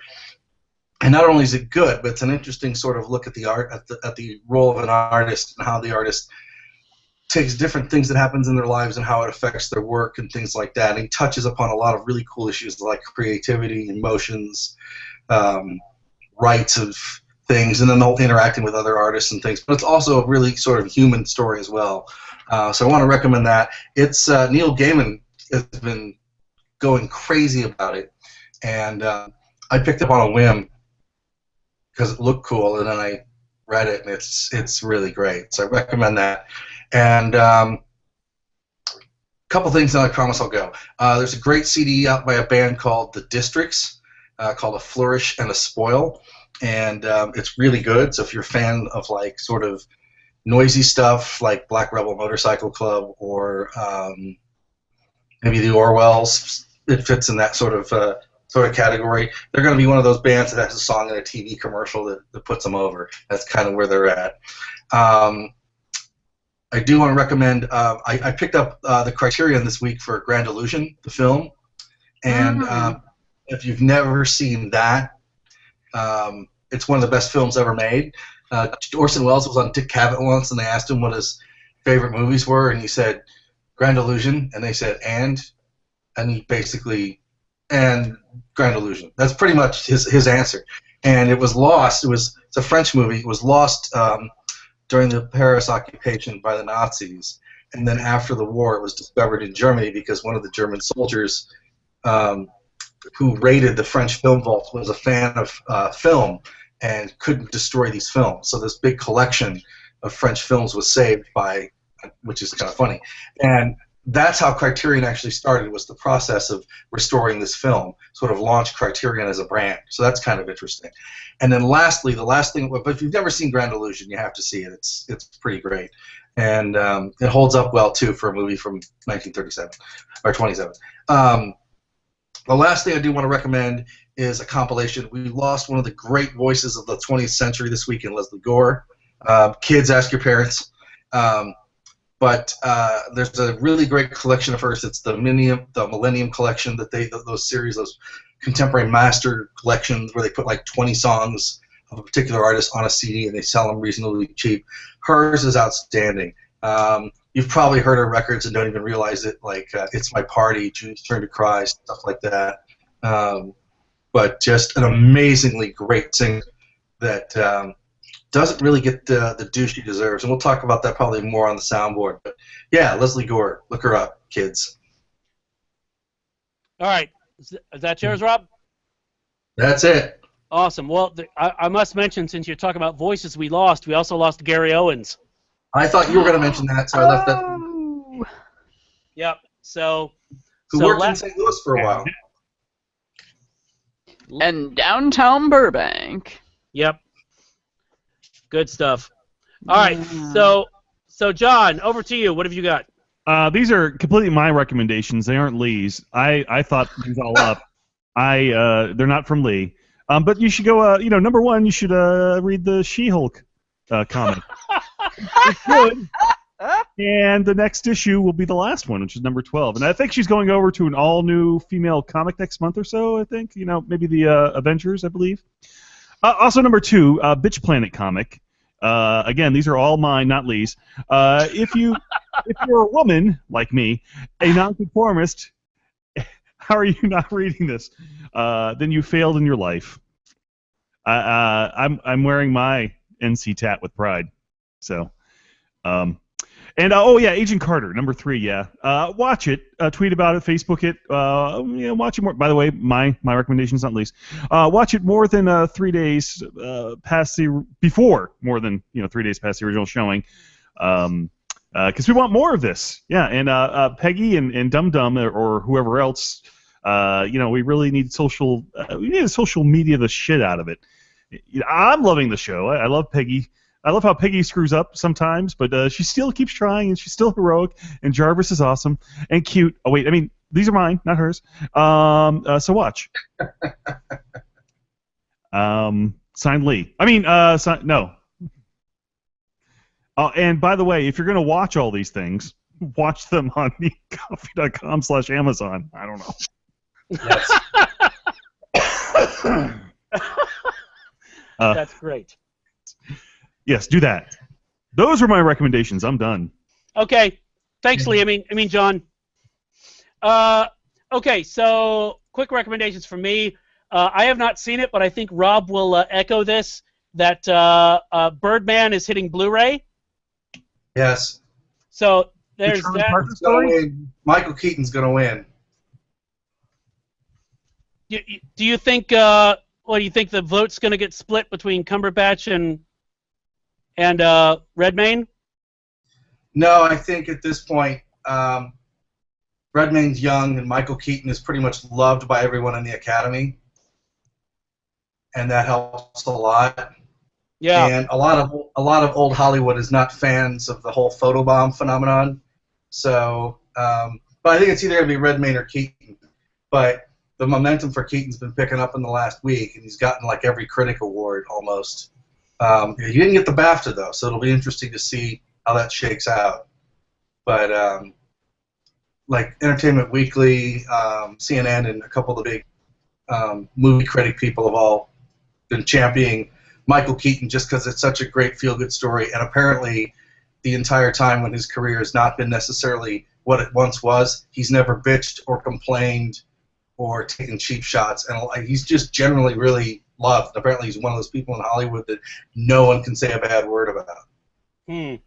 They did a story with him on Sunday morning, and that was great, wasn't it? Yeah, and he just basically just moved away from all of it, so he's not influenced by the typical acting thing, and even when he's talking there, and he's like I didn't go anywhere. I've been here. I just chose not to be working. I just yeah. I'm out here. He's in the middle of Montana or something. It's huge. Was he still in Pittsburgh? No. No. Yeah, you're right. I think he's in Montana or Wyoming or something. Yeah, something like that. He's got this big, huge, beautiful ranch, and he's just living out there. So. Cool. So that's Birdman, and that's hitting. Also, I will say. It was fun. Big Hero 6 is hitting Blu-ray during our off week. Oh, good. So I missed that. That is worth seeing. It's a fun show. Also hitting next week is the Blu-ray Criterion of Watership Down, which is an excellent film, recommended. And I was going to recommend this for Aaron, but he left. Bikini Avengers, apparently. Streets on February 24th. Let's see, what is the? So according to the synopsis here, it's a super sexy 1960s flashback to the zany era of caped crusaders and flamboyant villains in this send-up of TV's most popular superhero shows. Bikini Avenger and Thong Girl work tirelessly to thwart the mega plans of the Jade Empress, who has stolen the world's largest diamonds in order to construct the ultimate sci-fi weapon. And they use their advanced bikini technology to track the nefarious Empress in this adults-only erotic action comedy. If that isn't a movie for Aaron, I don't know what is. That sounds. Yep. So, and two quick music recommendations. I just discovered this again. Rob is ahead of me on everything, but Christian, and I'm going to screw up his name, Christian Kjellvander. I have no idea how to say that. He's from Sweden. His album, The Pitcher, is, and that is pitcher as in like a pitcher plant, not a southern pronunciation of picture, which I do know how to say. Basically, it's a really gorgeous, again, not the happiest album in the world, but it's very, very awesome to listen to. And I have just recently been turned on to Kate Tempest, also, who is a bit of a badass. Go check out her, I don't know if it's actually a single, but Circles, off her album Everybody Down. And you know Kate Tempest, right, Rob? Yes, I do a little bit. Yeah. I haven't heard everything, but yeah. Yeah, it's good stuff. Apparently, she's just shown up everywhere. She did a guest spot for Giles Peterson, and showed up on the Scroobius Pip podcast, and so she's. Wait, you got a podcast? Yeah. Oh no. Oh yeah, he interviewed Warren Ellis. He's interviewed Simon Pegg. He's interviewed. He's interviewed Alan Moore of all people. Oh wow. Yeah, good interviews. In fact, it was on there that I don't know if I mentioned this before. Warren Ellis, is working with Gale Ann Hurd to do some sort of television property, and and basically he said, well, yeah, they teased me with their back catalog, and Scrooge Smith's like, well, what do you mean? He says, well, they said, well, you might look through the back catalog, you could find something there, you could do like say Columbo, and he was like, oh, Columbo. He's like, oh, give me Columbo. I would do the shit out of some Columbo. And he was all excited. And they were like, no, that was just an example. You can't have Columbo. Oh, damn it. He was pissed. Because I think I did mention on the podcast, I would watch the shit out of a Warren Ellis scripted or even executive produced reboot of Columbo. Oh my God, yeah. But yeah, the Scroobius Pip podcast. Well, if I haven't brought that up before, it's worth listening to simply because he has some of the most interesting guests, and they talk all over the map about stuff. But yeah, so there you go. My DVD, Blu-ray, music recommendations. So we're getting out slightly early, which is probably for the best because I gotta pee. I don't know about the rest of you. Yeah, my bladder is not what it once was, but then again, nothing on my body is. Hey, I'm I have to shovel. What's that, Rob? I have to shovel snow. Oh, that's true. Now that I have my foot back, I have to go shovel snow. I don't, but I'm 50. Except, it's sort of funny. Now that I'm 50, people are like, oh, you look like you're in your 40s. I'll never, ever hear you look like you're in your 30s ever again. Isn't the bigger reason why you don't have to shovel snow is that there's no snow? I don't think it has to do with you being 50. And Rox, I mean, I get told that I look like I'm in my 50s, so I mean, be happy. I mean, for fuck's sake, I look like Orson Welles if he had let himself go earlier in life. So just be content. That's all I'm saying. All right. I'm just saying. Yeah. Rob steps in to sort of contradict me and just goes, yeah. You look pretty rough, dude. He looks like Orson Welles later in life, but yeah. But it's like no, he doesn't. It's like Rob, like doesn't. The Nostradamus interview thing. Are you? No, I said at least he doesn't. Rob realized that he was going to start saying something about all the hard drugs I've done, and then he realized, oh wait, he hasn't. So there's really no excuse for him to look like that. Yeah. I know. I've been living life hard in different ways. We start seeing you walking around and hear a zither. I'll know. Don't worry. Or worse, if I start walking around wearing a muumuu, that's when you should really worry. Oh, that'd be awesome. No. No. Hey, I've seen his legs before, and they're awful. They're awful. I will be the translucent. I will be the first person to say that no one should ever. No, they aren't. They're like alabaster columns. Yes. It's like You have Tilda Swinton legs. No, he does not. No. However, they're white. That alabaster thing. They're so white. Listen, my legs are so white they could be a villain in a Dan Brown novel. That's how white they are. Speaking of which, they're filming. They're gonna film the Da Vinci, the Inferno. Yeah, the Inferno one. His take on a Margaret Atwood story. Oh God, it's like, dear God, Dan Brown, read a Margaret Atwood book. Well, learn what science is. We called from he would alienate most of his readers if he did. Oh my God, yeah. To be fair, is that really a bad thing? Is what? Is that really a bad thing? Well, it is when at the end Robert Langdon calls up somebody, Lee at the CDC or wherever, whoever works at the CDC. Well, no, but the thing is he's got it where mutation has already occurred. and it doesn't work that way. Well, yeah. Well, yeah, we've already found out that there's mutation. Huh? Well, I look at it this way, Rox. To me, if he actually came out and admitted, like there was a story, it was a benefit thing where it was Stephen King did a reading, and Grisham did a reading. This was for when they did the benefit thing to help. Oh God, I'm losing names. The audiobook guy, who was the basically the Iron Man of doing audiobooks. Shit, what is his name? Hang on a second. He did. He recorded a ton of audiobooks for Random King. House? No, just for King and for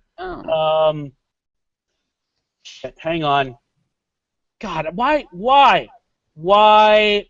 have my names you're not 50 all yet. left me?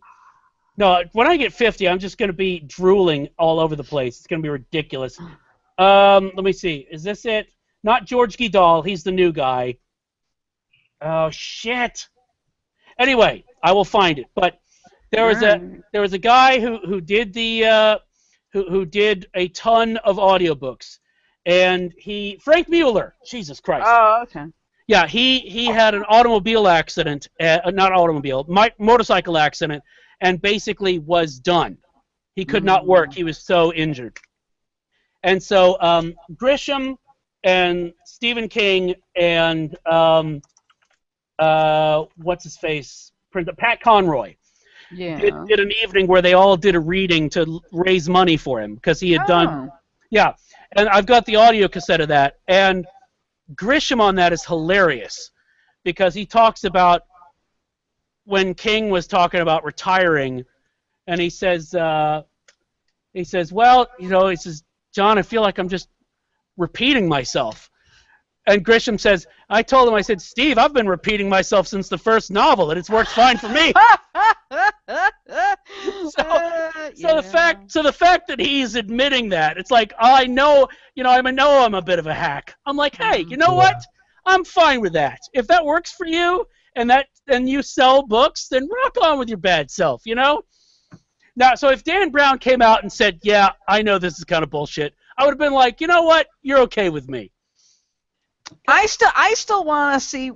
I think what he should do is host a contest with cities, just like the Olympics, because every single book he does, all it is a travel book. Yes, you said he this. Yeah. I love this idea. Yeah. So I mean, it was like the Freemason thing in D.C. It's like, dude, just, come down to Florida, find a city, Yeah, Schenectady. Nice. Hoboken. Our next thing is in Hoboken. That would be fantastic. He could write an entire book about going to who's the guy who did American Gothic? Grant Wood in Iowa. You could go to Grant Wood's house in Iowa and try to find some Grant Wood cryptic symbol at his house in Iowa. It could be a whole book about it. Well, who does that? Brad Metzler kind of does that. Yeah. Yeah. I know he's horrible. I know, but Dan Brown can do the same thing. I have a story about that too. I would actually prefer that he went to the Edward Gorey house and found something in there. Oh, okay. The Elephant House. Yes. You've seen that book, right? Yes. Okay, cool. I have.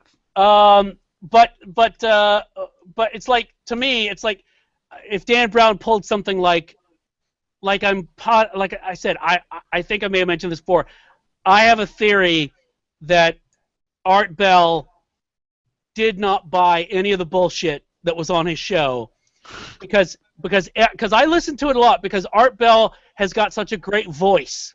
Yeah. So I could listen to him and work at the same time, and it was very soothing. But every once in a while, someone would call in with a UFO sighting. The same sort of thing that he would take callers for, 10, 15 times before and completely humor them and take everything they said at face value and not question a thing. Every so often, he would go, now, are you sure that you didn't see insert plausible explanation here? Just completely out of the blue. Right. And I've heard those. Yeah. Yeah. To me, it was that kind of drawing back the curtain and going, yeah, guys, it's okay. I know what's actually happening. I heard that twice when somebody wanted to launch. Somebody thought we could launch submarines into space like Battleship Yamato. Yeah. And the other one was some guy called up and he wanted to take Art Sasquatch hunting. That'd be And awesome. he's like, and Art Bell's like, well, why do we want to kill this thing? Why do you? What is It's just like, wow, all right. Well, but the battleship thing, I'm like, oh dear God, really? I need to find it somewhere, but my favorite ever was the guy who said, I think I mentioned this before, when because he had no call taker, he would get calls that would go directly to him. He would pick up you would call and he would pick up the phone. There was nobody between you and him. Right. So he would say, okay, you're welcome to Coast to Coast Radio. You're on the air, and people would get confused all the time, wanting to talk to Art Bell when they were talking to Art Bell. Oh. And my favorite ever was a guy called and said, so I'm here to talk to Art Bell. And Art Bell was like, speaking? And he's like, you're not Art Bell. He's like, no, really, I am. He's like, no, you're not Art Bell. It's like, no, seriously, this is me. This is Art Bell. He's like, no, you're not Art Bell. And finally, after a while, he would start to fuck with people. But this was the best fucking with anyone I've ever heard. I almost drove off the road. I was laughing so hard. He said, well, all right, fine. I'll admit it to you. I'm not really Art Bell. And the guy was like, really? He's like, no, you're talking to a machine. This is not Art Bell. I'm just a machine. And he's like, well, that's not right. He's like, I know it's not right. The guy's like, people call up wanting to talk to Art Bell, and you've got them talking to a machine. He goes, I know. He says, you are one of the only people who has ever figured it out. So you have to keep it a secret. And he said, oh, that's just not right. He said, well, what were you calling to talk to Art Bell about? And the guy goes, well, I wanted to tell Art about a story about my cat. And Art starts going, well, then proceed with your cat story. The guy goes, no, I don't want to talk to a machine. Proceed with your cat story. No, I don't want to. I want to talk to Art. Proceed with your cat story. And the guy goes, all right, fine. So I have a cat, and what he'll do is he'll keep rubber bands underneath the fridge, and he'll pull them out from time to time when he thinks I'm not watching, and he'll put them between his four legs, and he'll play them like they're a musical instrument. And the guy, I forget how it ended, because at that point I was laughing. I was crying. I was laughing so hard. What he basically was like, I think he said something like, well, we've recorded your message and we'll give it to Art. Another good one was when the guy was so confused, he actually had the guy thinking that he had called to order a pizza. He gave up trying to convince the guy he was Art Bell and said, so what did you want on your pizza? And the guy says, and he had the guy ordering a pizza. So I lived for those. But no, the proceed with your cat story. By the time he started ordering the guy to proceed with the cat story, I swear to God, I almost drove off the fucking road because I was crying with laughter. Oh, I miss Art Bell. I do too. That show used to be awesome, and now they spent too many episodes talking about the economic recession. I'm like, what the fuck, people? I'm listening for Sasquatch and UFOs and the Illuminati. I want alien landing strips. Yeah, at least tie the economic recession to either Sasquatch or aliens or the Mayan calendar or the Bermuda Triangle or some shit. The gnomes. Well, that's because the History Channel stole their market. That's true. Yeah. All right. On that note, I have to go. Yeah. All right. So we will reach the point, and in Weekend Justice when we will all stand back, look at rocks, and say, "Hi, Judge." What's up, Judge? Wagner. Indeed. You're onerous. Indeed. Wagner. You're in contempt. I am very contemptuous. That is true. Say hi to Bull. You should have that guy work for you. You should write him a letter and ask him to work for you if you win, and then we can print it. All right. All right. We need to raise money for my election. Well, we'll get Lee right on that. I approve of this 3-hour show. Paid for by the Roxas Spaz House for Judge of Roxas Spaz House, LLC. All right, kids. All right, thanks. He approved this message. Does this mean we have to give equal time to the other people running? Oh, fuck. Well, no, they made sure that was no longer a thing. I'll let you fill in who the they were. Everyone's gone anyway, so it doesn't matter. It's just me now.